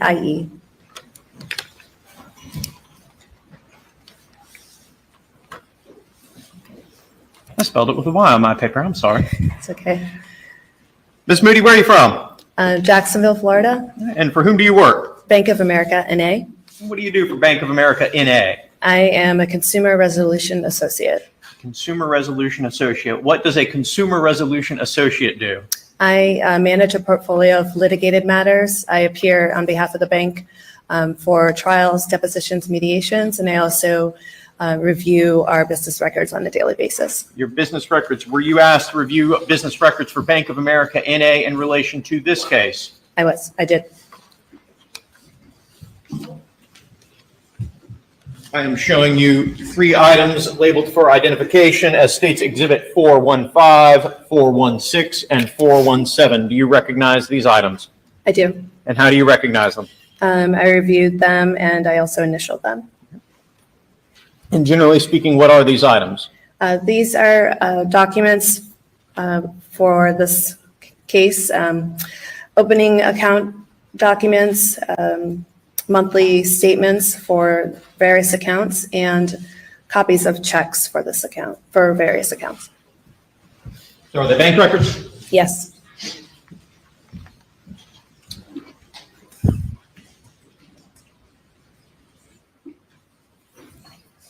call me after you watch it because it's absolute bullshit. They let the raincoat in. Oh no, I have some. Thank you.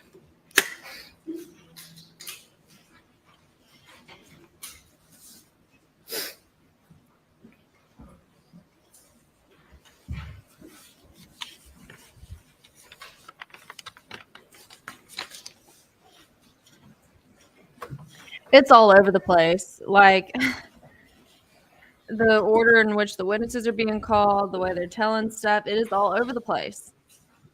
Like, then we're going to randomly call up somebody to talk about GSR on a coat.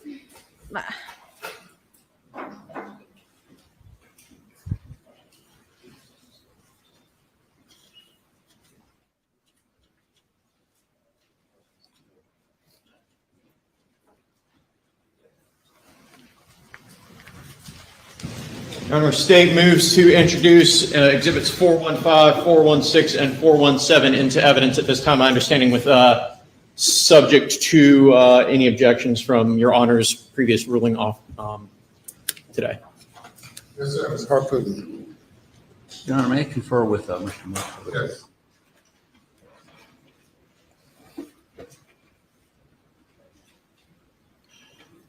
Prior to the admission of these records, I would ask you to give whatever cautionary charge you're going to do.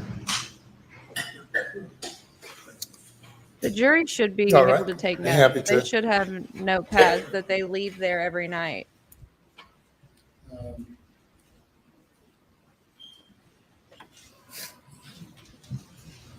The jury should be able to be taking notes right now. They just have to leave their notebooks in their seats every night, or that's how they would do it here. Ladies and gentlemen, evidence or testimony is about to be offered that the defendant may have been involved in other criminal activity. And that evidence is not evidence or proof that he committed the offenses charged in the indictments. This testimony has been allowed and is being allowed for the limited purpose of assisting the state in proving motive You may not consider this evidence for purposes of character of Mr. Murdaugh, nor may you consider this evidence as evidence of his propensity to commit other crimes, or that it is more likely that he committed the crimes with which he is currently on trial. It is being allowed based on the state's representation that it helps explain the defendant's motive to commit the crimes for which he is accused. And you may proceed. Very briefly, Ms. Moody, we had 3 discs that are now in evidence. What information is on that first disc? You indicated that it was bank records. Do you have any additional information to describe those bank records? I do, but I don't have the disc in front of me. Okay.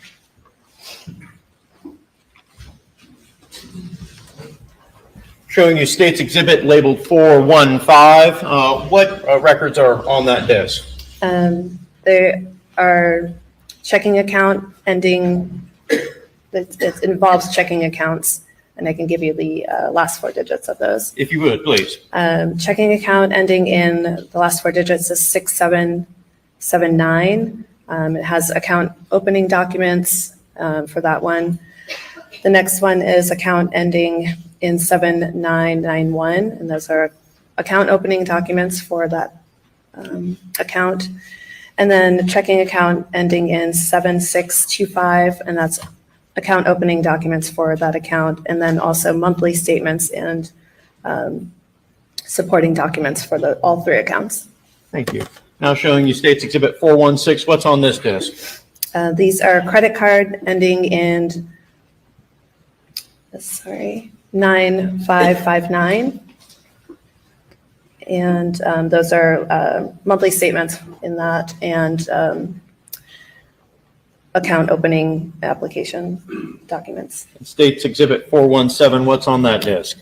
Also another credit card ending in 8591. And these are application accompanying documents and monthly statements for this account.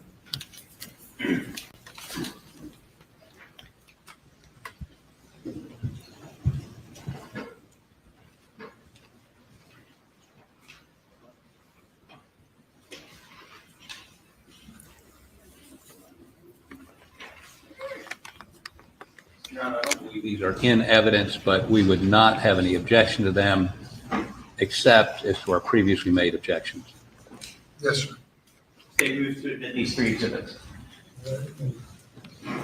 No further questions for this witness, Your Honor. Thank you, Ms. Moody. Moody. Moody, you may step down and you're excused.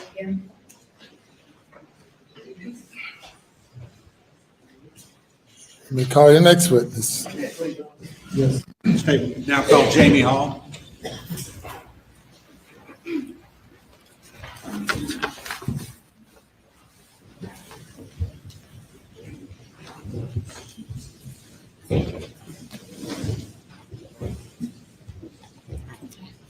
Right hand on raise your right hand, left hand on the Bible. Yes. Do you affirm the testimony about to give the court shall be the truth, so help you God? I do. State your name again for the record. Spell your last name, please.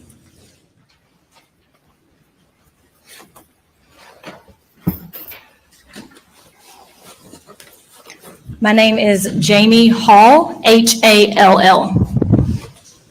Good afternoon. Good afternoon. Where do you work?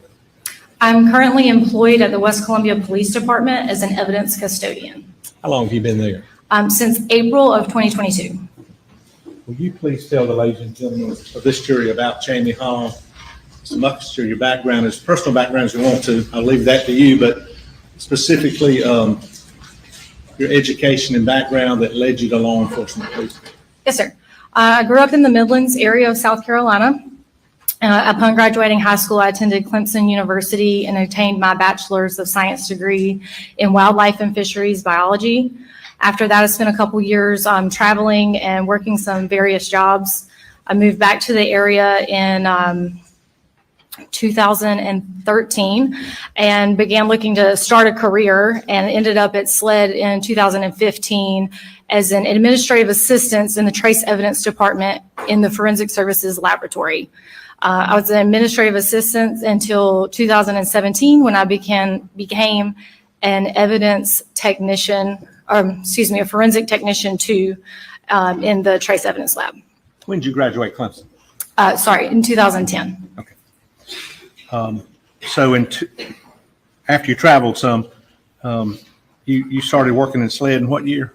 In 2015. Okay. What was your job then? I was an administrative assistant. And what does that mean? For the trace evidence department, that involved answering phone calls, filing documents, pretty much normal administrative duties. Did you further your education or your experiences while you were at SLED in that field? No, sir.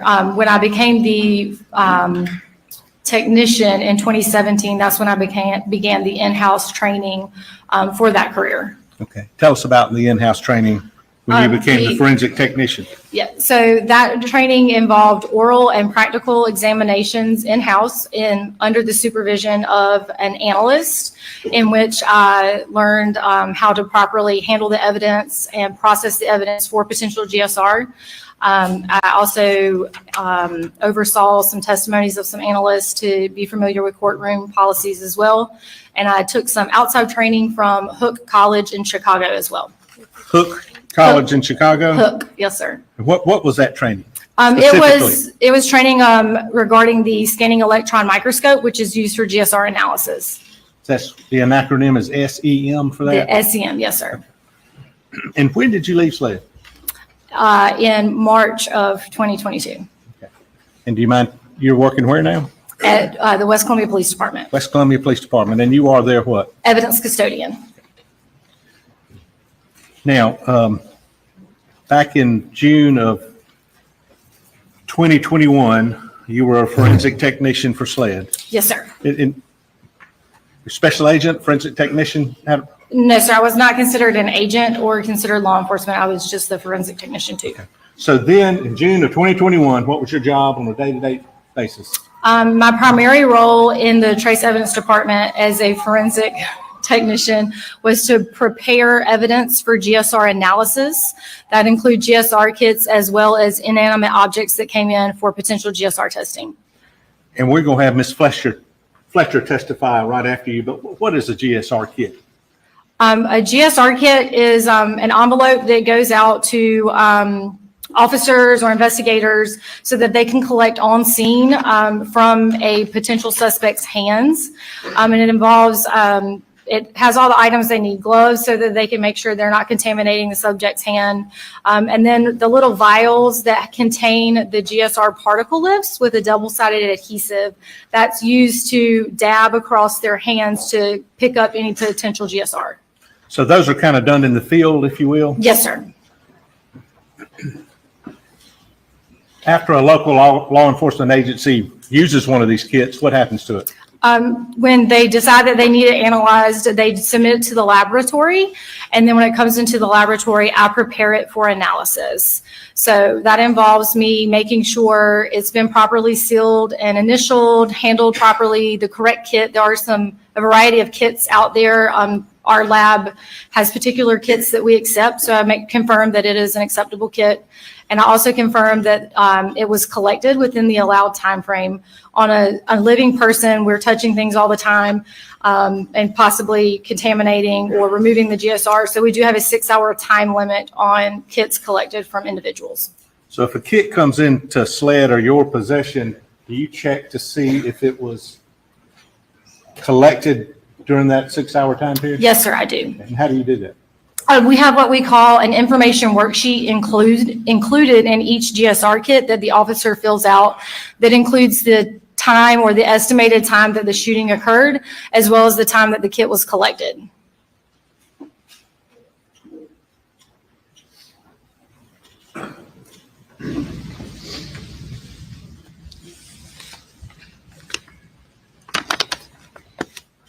I'm going to show you what is marked States 13. Can you tell if you were involved with States 13?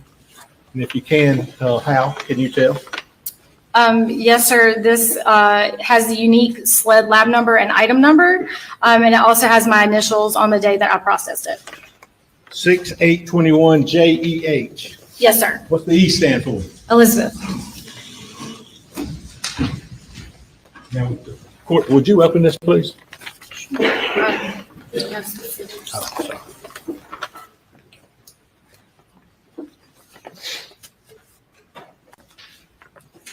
Thank you.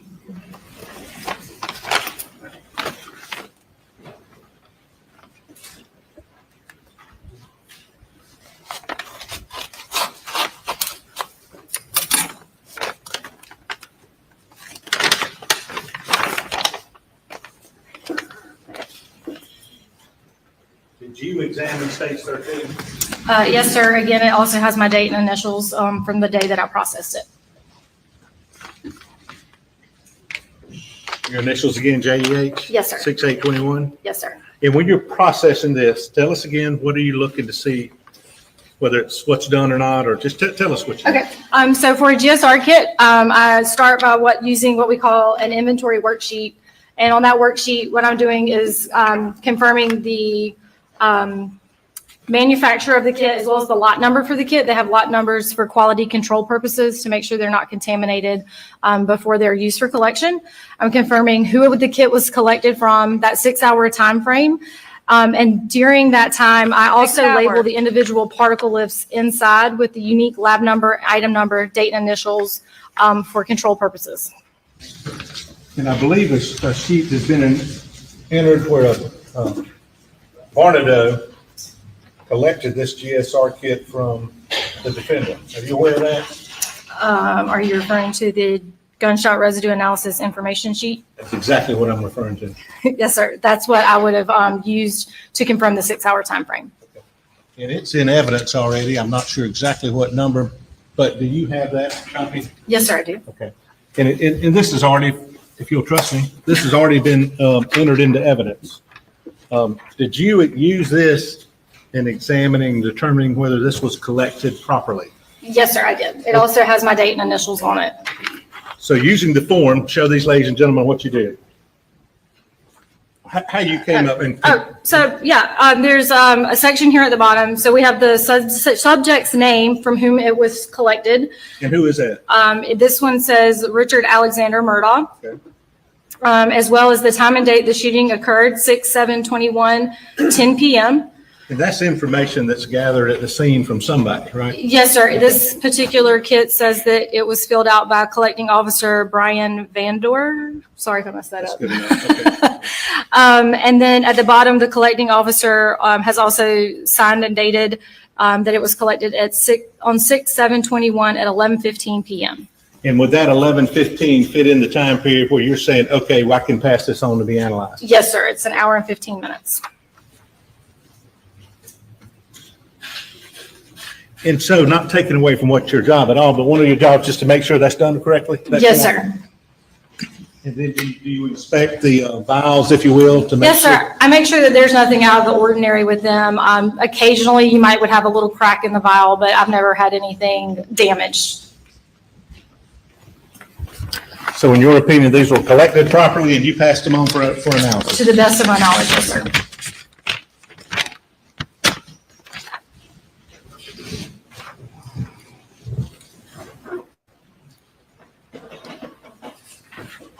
Now, were there,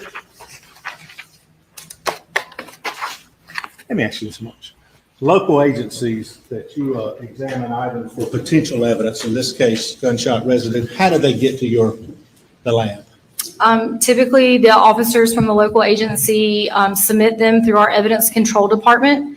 And once they're submitted that way, that's when they're assigned their unique lab number and item numbers for each piece of evidence. And then based on the type of analysis that agency requested, we would get notice that it needs to be processed. And so I would pick it up from evidence control and bring it upstairs to the trace lab to begin the processing.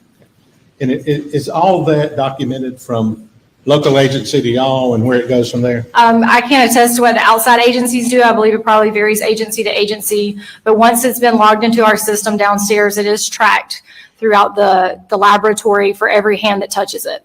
That's kind of what we refer to as a chain, correct? Yes, sir. It's Chain of referred to as the evidence. chain of custody. Chain of custody.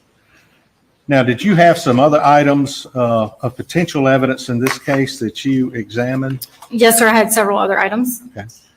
Um,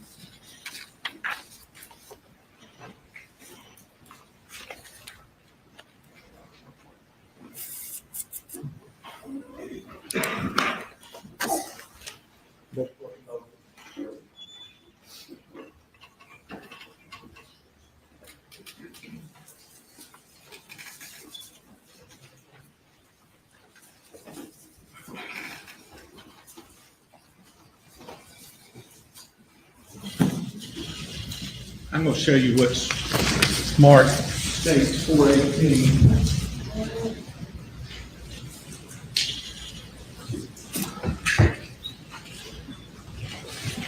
Ask me if you can just identify this.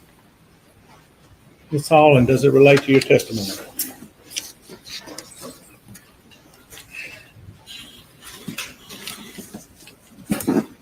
Well, I can no longer see my initials, but I did process items that were in container D, and this is marked with container D for this case number. Yes, sir.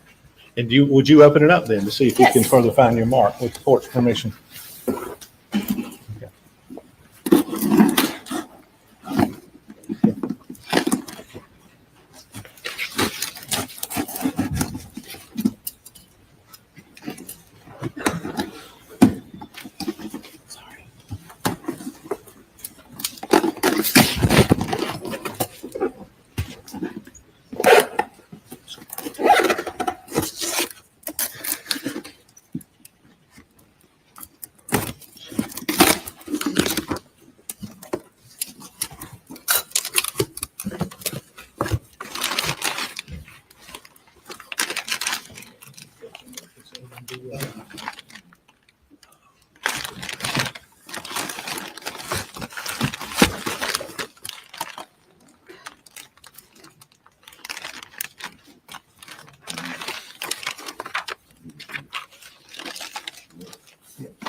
Show you what's marked 21, excuse me, it's your lab number 21 contained in states 418 at this point for identification. Do you recognize that? Yes, I recognize it as the lab item number 20. And what is lab item number 20? It was a brown paper bag containing one pair of green cargo shorts. And also contained in 418, lab number 21. Can you tell me if you recognize that? Yes, sir. It's lab number or item number for this case 19, which was a brown paper bag containing one white T-shirt. Now, okay.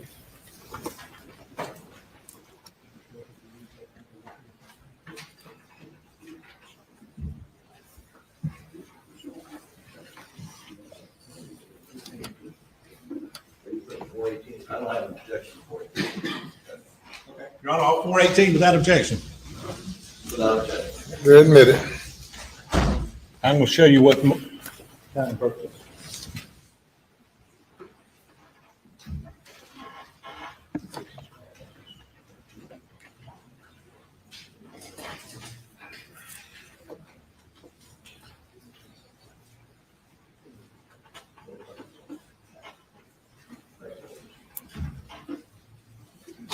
Thank you, I'm sorry. I'm going to ask you, please, man, this is a crazy question. Look at 423, 424, and 425. Do you recognize these, and do they relate to what you're talking about right now? Yes, sir. These are PGSR collection worksheets from clothing that I generate during my process of collecting from inanimate objects. Okay.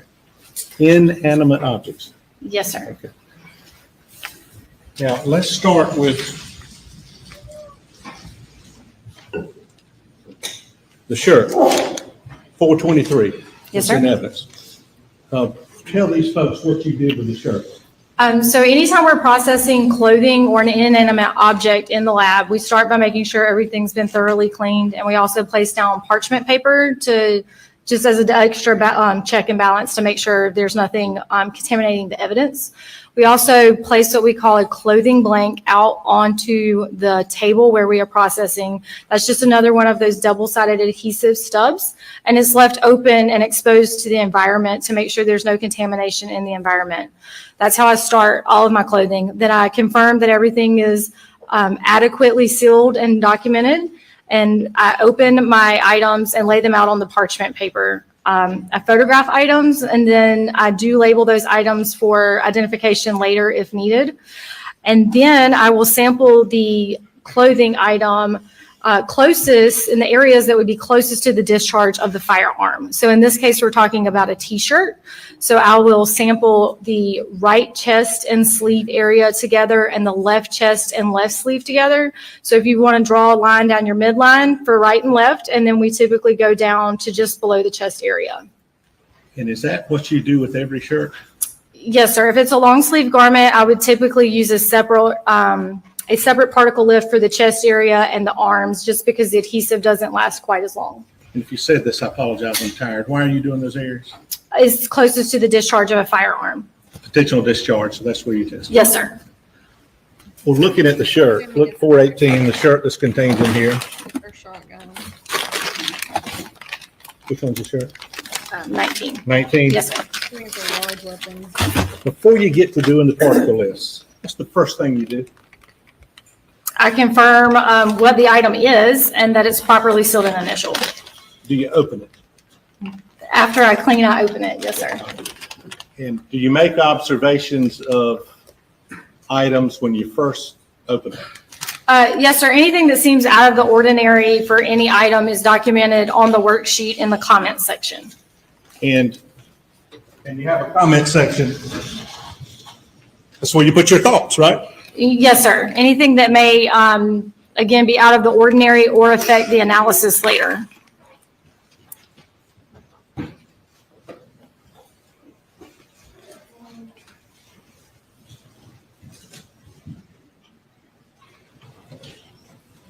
And just to go back, you go down a bit. Yeah, so this is right sleeve, right chest, left sleeve, left chest. Hanes beefy shirt, right? Here, you go down. I don't have any objection to introducing 423 into evidence. I don't think it's in evidence yet, but no objection. We offered it a little while ago without objection. 423, 24, 25. I have no objection to those three exhibits going in. I thought I'd said that. If I didn't, I apologize. Is this a Hanes beefy t-shirt? Yes, sir, it was. And item 19.1, what are your comments underneath there? Small reddish brown stains observed. Shirt had an odor of laundry detergent. What do you mean by that, an odor of laundry detergent? It just smelled freshly laundered, which is not typical of the lab. Typically, clothing smells slightly musky when we get it. And you examined this shirt when? On June 8th of 2021. Now, you didn't know, did you have any knowledge about this case whatsoever? I just knew that we had asked to make it a priority in the lab.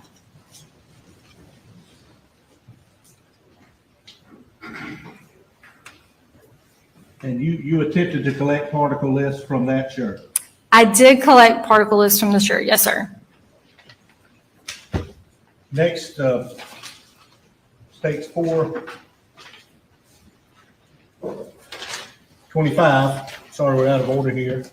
This is also your clothing worksheet? Can I see the top of that sheet? I'm sorry. I'm sorry. Oh, yes, sir. And what was this that you examined? This was the worksheet we generated when we collected from a seatbelt that was collected from a 2021 Chevy Suburban, South Carolina tag CZL420.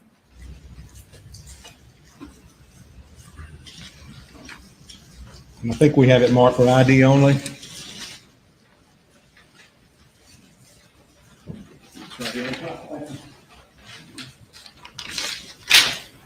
Do you recognize this?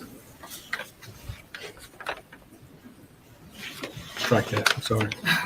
The seatbelt states 100. They're all over the place.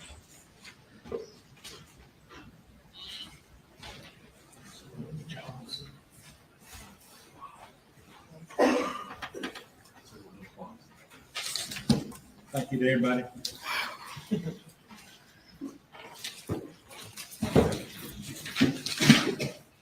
States 100. Can you look at this and see if you haven't examined that before? Does it relate to your testimony? Yes, sir. This was sled item number 142, and it also has my date and initials on it as well. All right, what did you do with states 100? At the direction of the analyst, Megan Fletcher, I collected samples from various areas on the seatbelt. Can you tell the ladies and gentlemen of the jury, how did you determine where you were going to collect samples? Since this was not our typical item, I collected from areas in which Megan instructed me to collect. Which was where? We collected from the buckle, 3 different areas of the belt, and the latch plate. Can you show the jury where you collected? Yeah. So this, I believe, was what we call the latch plate. Okay. Sorry if I'm misspeaking on that, but, and then the buckle was, oh gosh, this area here. And we did the top and bottom of it. And the 3 sections were just, we measured the length for each section, did a section, rolled more out, and did the next section. And how are you actually doing it with the particle lifts? How are you collecting that? So as stated before, the particle lifts have a double-sided adhesive on it. And you just repeatedly dab that across the garment or the item that you're collecting until it loses its adhesive abilities. 100, we'd offer your honor. No objection, Your Honor. Thank you. And looking back on the sheet that's noted here, that's where you went through and did your inventory sheet, correct? Yes, sir. And this is to document you did what you did, right? Yes, sir.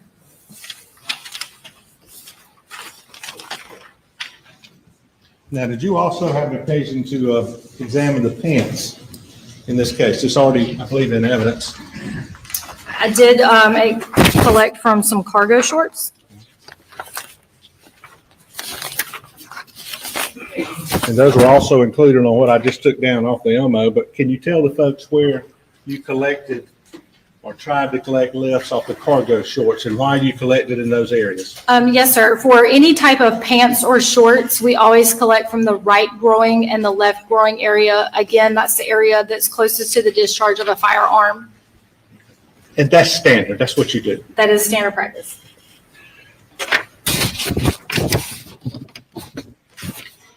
Now, did you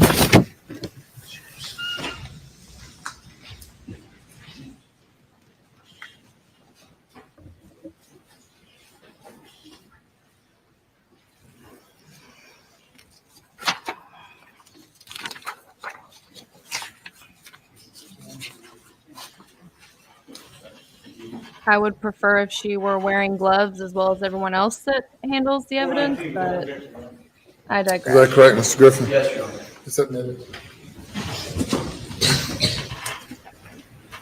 Would you mind opening up for, first of all, do you know whether or not you examined a pair of shoes in this case? I did, and these are the shoes, sled item number 21. Okay. Would you please open that for the ladies and gentlemen?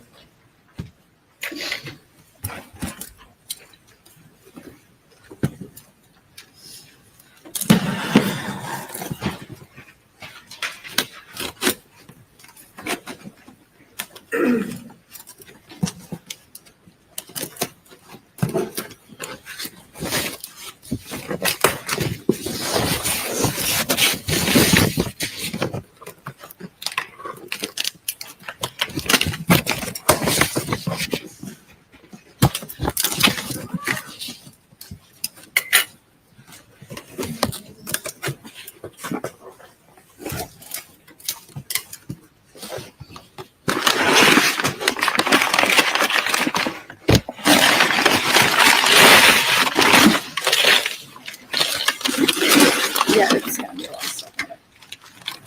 I use gloves. Sure. Yes, ma'am.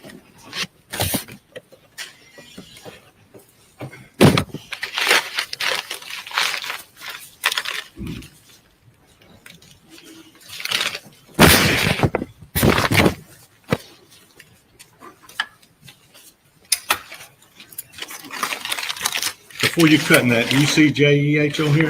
Yes, sir, I do. On 6/8/21, I signed my initials.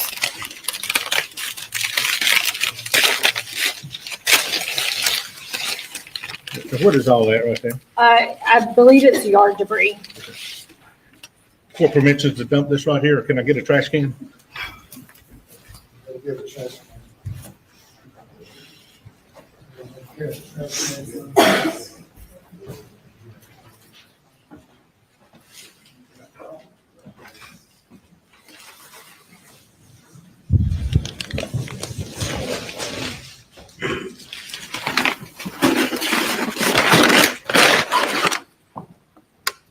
These are states 419 in without objection. Can you show these to the jury? Sir.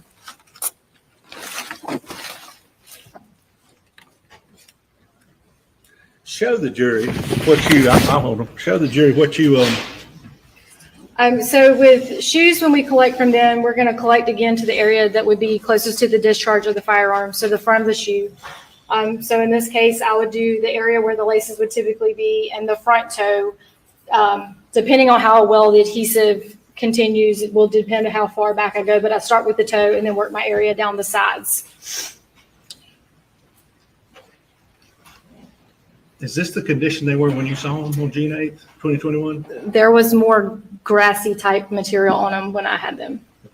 And what I just dumped in the trash can with the court's permission and in here, did you indicate on your comment section Yes. whether or not yard debris was present? Yes, sir. I commented that shoes were wet with yard debris present. Wet with yard debris. Yes, sir. Did you, on June 8th now, go back in your mind, when you saw these, in addition to wet and yard debris, did you make any other notes in the comment section about those shoes? I did not. Do you remember, did you see anything that looked like blood? I did not make any note of that. No, sir. With your naked eye? No, sir. Top or bottom? No, sir.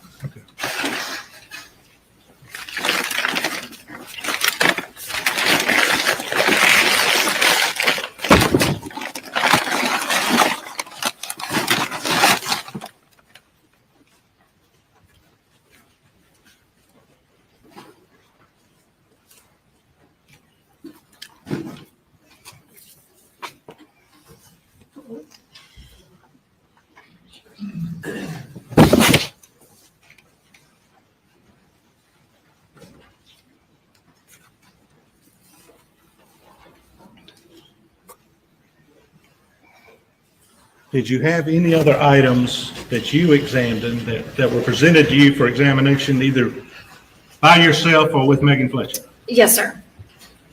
What was that? It was sled item number 173. And it was, we described it as one blue rain jacket / poncho. Okay. And was this the same? When did you examine the poncho? I believe we began on October 5th, 2021. Okay. So is it fair to say that the clothes, the shirt, the pants, and the shoes were on June 8th of 2021? Let me check my notes.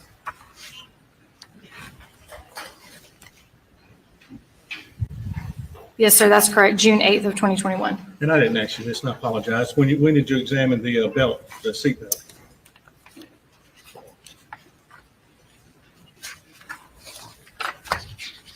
The seatbelt was examined on September 1st, 2021. And again, the specific date for the raincoat was what? October 5th, 2021. And tell the ladies and gentlemen, take us to the lab now. How did you examine that garment, the rain jacket? This was also not our typical garment, and I believe there was some information provided from investigations. So everything I did in this case was at the direct, or in this, for this particular item, was at the direct supervision of Megan Fletcher. She essentially told me where she would like me to collect, and she documented everything on the note sheet while I physically collected the particle list.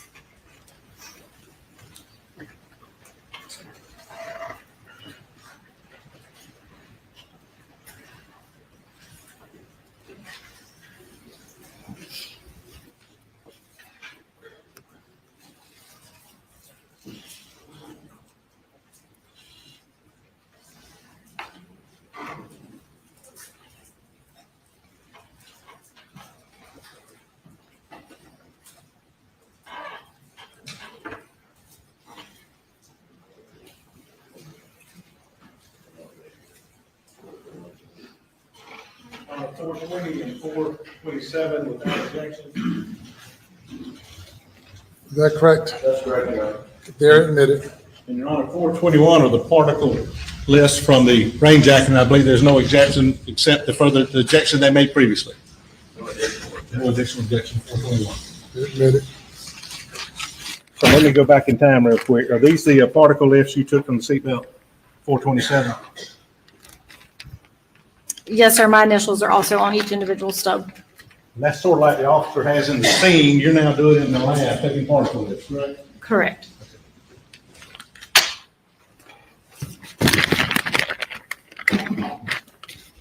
And particle lists from 420 lists from 19, 20, and 21, which I think are the pants, the shirt, and the shoes. Were these the particle lists from 420 that you actually took? Yes, sir. Again, in the twos. Yes, sir. And your initials is on. Yes, sir. Now, 421, you said it was a little different, unusual. How did you take the particle list on this rain jacket?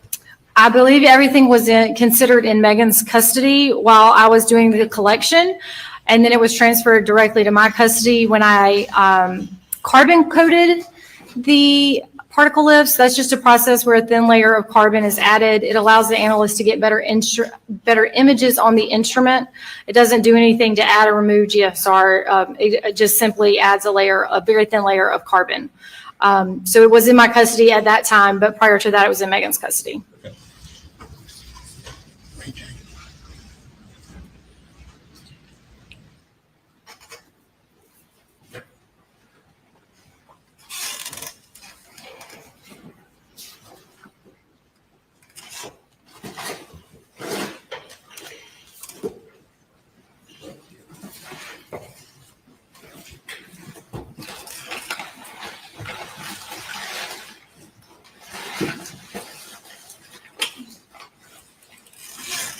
I'm going to show you what's marked as 226. Is this the rain jacket that you were describing? If I can check the bottom cuff.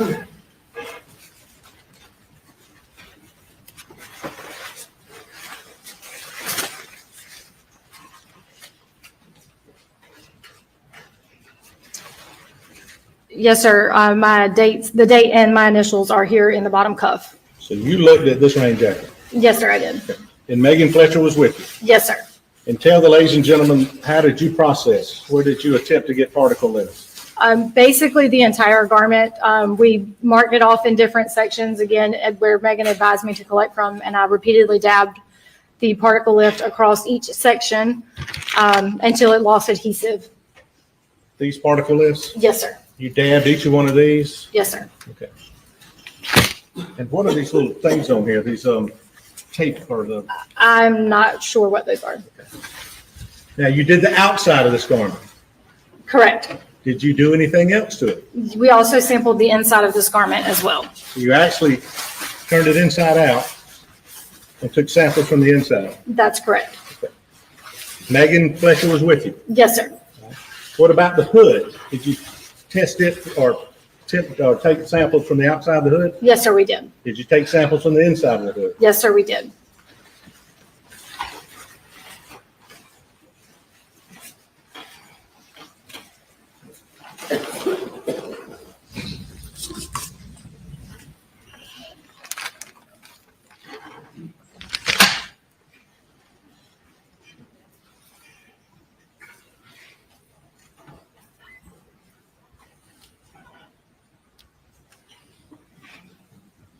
Sorry, yeah.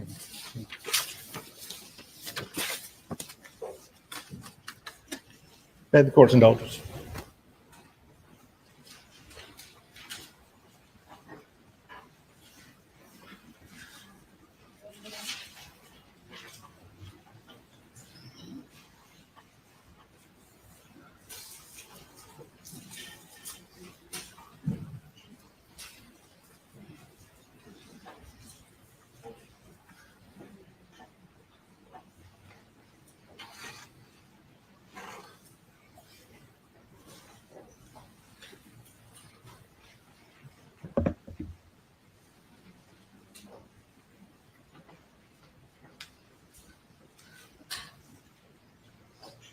I'm not wearing gloves here now, but when you're examining all of these items, do you wear gloves? Yes, sir. Does Megan Fletcher, did she wear gloves? Yes, sir. Why? To make sure we're not contaminating it, as well as to protect ourselves from anything that may be on the garment. And as far as the, to not contaminate it, you don't want to put anything of you on that garment. Correct. It's a standard practice for us to wear a lab coat, gloves, and if it's going to be processed for DNA later, we also wear a mask. And is that in a controlled environment when you attempt to get these particles? Yes, sir.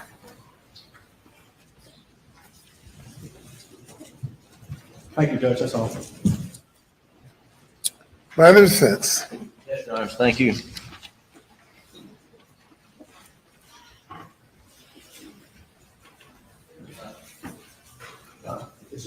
That's 423. I'm sorry, yeah.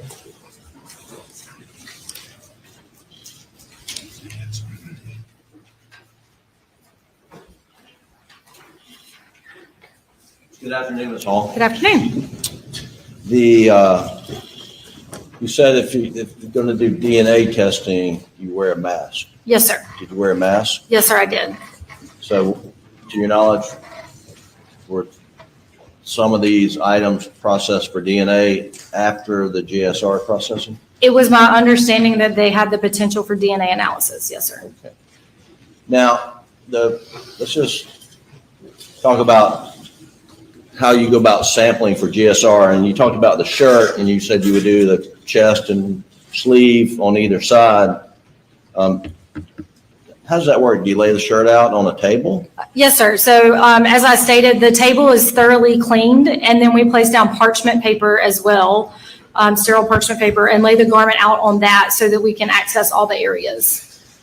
And for the shirt here, I think it's item 19, did you just check on the two areas at the top on the chest side? Yes, sir. Unless we're given information from the investigative team or from an officer who submitted it that there's potentially a reason to test somewhere else, we only test the chest and sleeve area because that's the area that would be closest to the discharge of a firearm. And that's what you're looking for is, you call it gunshot residue, is that right? Yes, sir. It's microscopic, so you cannot see it. Therefore, we're testing the areas where we would expect to find it. And you would expect to find gunshot residue on the shoulders of a person who had recently shot a gun, I would take it.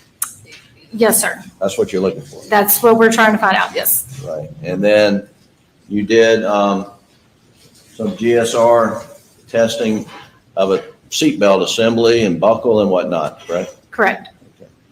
And you did GSR testing of this rain jacket here, right? Correct. And shirt, shorts, shoes, and Officer Murdaugh, I think is his name. You received a sample from him, and you just checked to be sure it was off. I didn't physically receive it from him, but he was the collecting officer listed on the sheet. Yes, sir. Okay.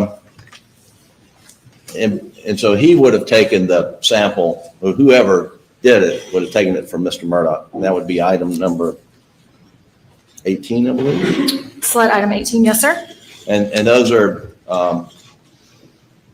the samples taken from Mr. Murdaugh's hands, I take it? Yes, sir. Okay. Now, you can get gunshot residue on you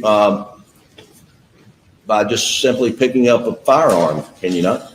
Those questions would be better asked of the analyst. I can only testify to that factually what I did. Okay. And the analyst here is Ms. Fletcher? Yes, sir. Okay.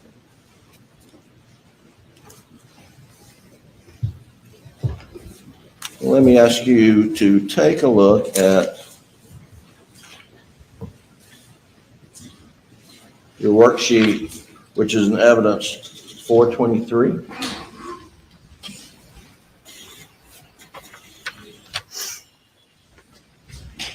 And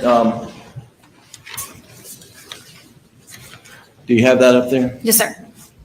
You know, I think I'd rather put it on the Elmo so we can. Do you have it in? I have my copy, yes, sir. Okay, great. So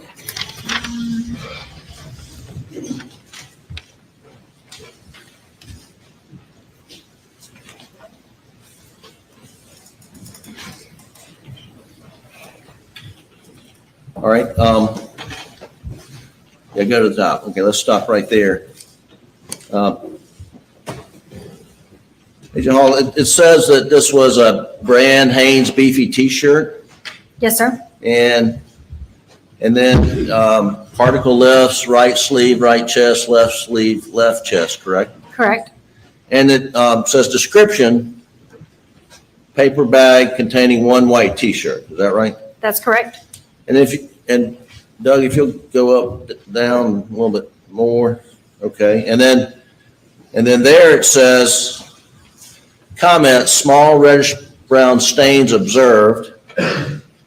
Shirt had odor of laundry detergent. That's what it says, correct? Correct. Do you know what those small reddish brown stains looked like? They looked like small reddish brown stains on the shirt. Were they tested? I have no knowledge of what was done after I handled the object. Okay. Now below here it says sealed brown paper bag containing one pair of green shorts. Is that just an entry for another item? Yes, sir. That's item number 20. The sheet is designed where we can put 2 items on one sheet. Okay. So when you received the shirt, item 19, was it in its own separate bag? In this case, it was. Yes, sir. That's why I made the note that that individual item contained its own brown paper bag, while the description says brown paper bag containing.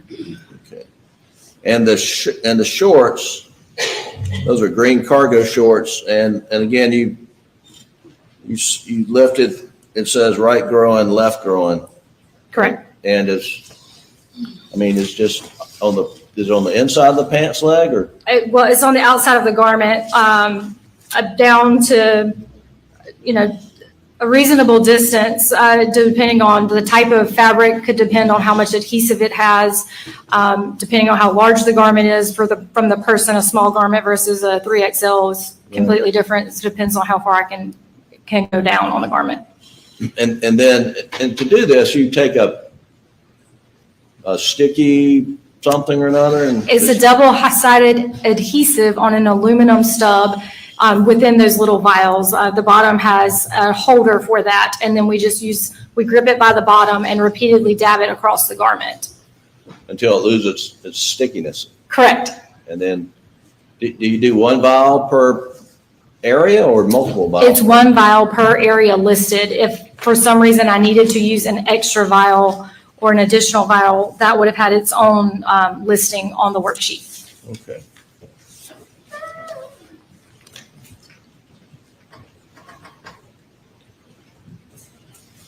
Now, I tell you, you don't know what the results of your lifting were, do you?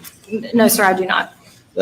You would then finish your work and send it up the chain? Yes, sir. All the items are either given directly to the analyst or they're securely stored in the trace evidence lab until the analyst takes possession of them. And this blue rain jacket, you said you put carbon on it or something? Yes, sir. It's a standard practice for anything collected from an inanimate object.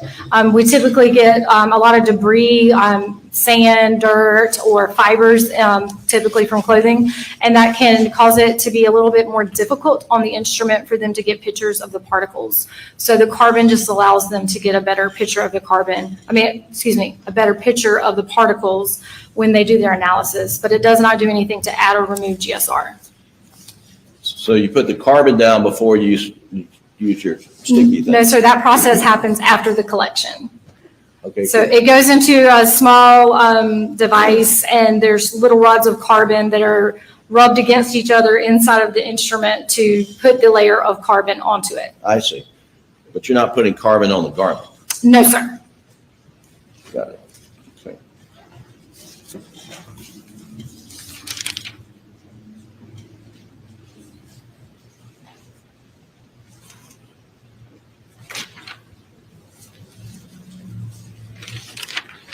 One second, Your Honor.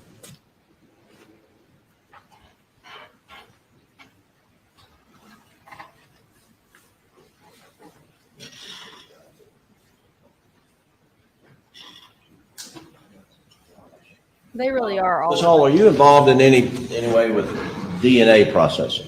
No, sir, I'm not. Okay.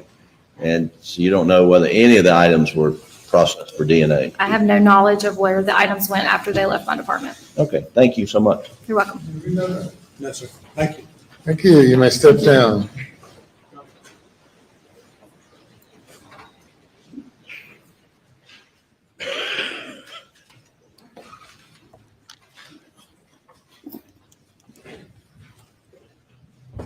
Unless you have a 2-minute witness, this will be it for today. We don't, Your Honor, unfortunately. Ladies and gentlemen, that'll do it for this day. We'll resume at 9:30 tomorrow morning. Please do not discuss the case. Woo. Well. All right, YouTube. Let's head over to TikTok to do a real quick run through of today's trial fuckery, and then we will have a members only call. So we're going to head over to TikTok real quick. If you're on YouTube, we're going to head over to TikTok real quick, and then we will do a members only call. So I will see you guys on TikTok, and then I will see you here tomorrow for more live watch of this madness. Woo. Mr. Harpootlian, concerning the item that you were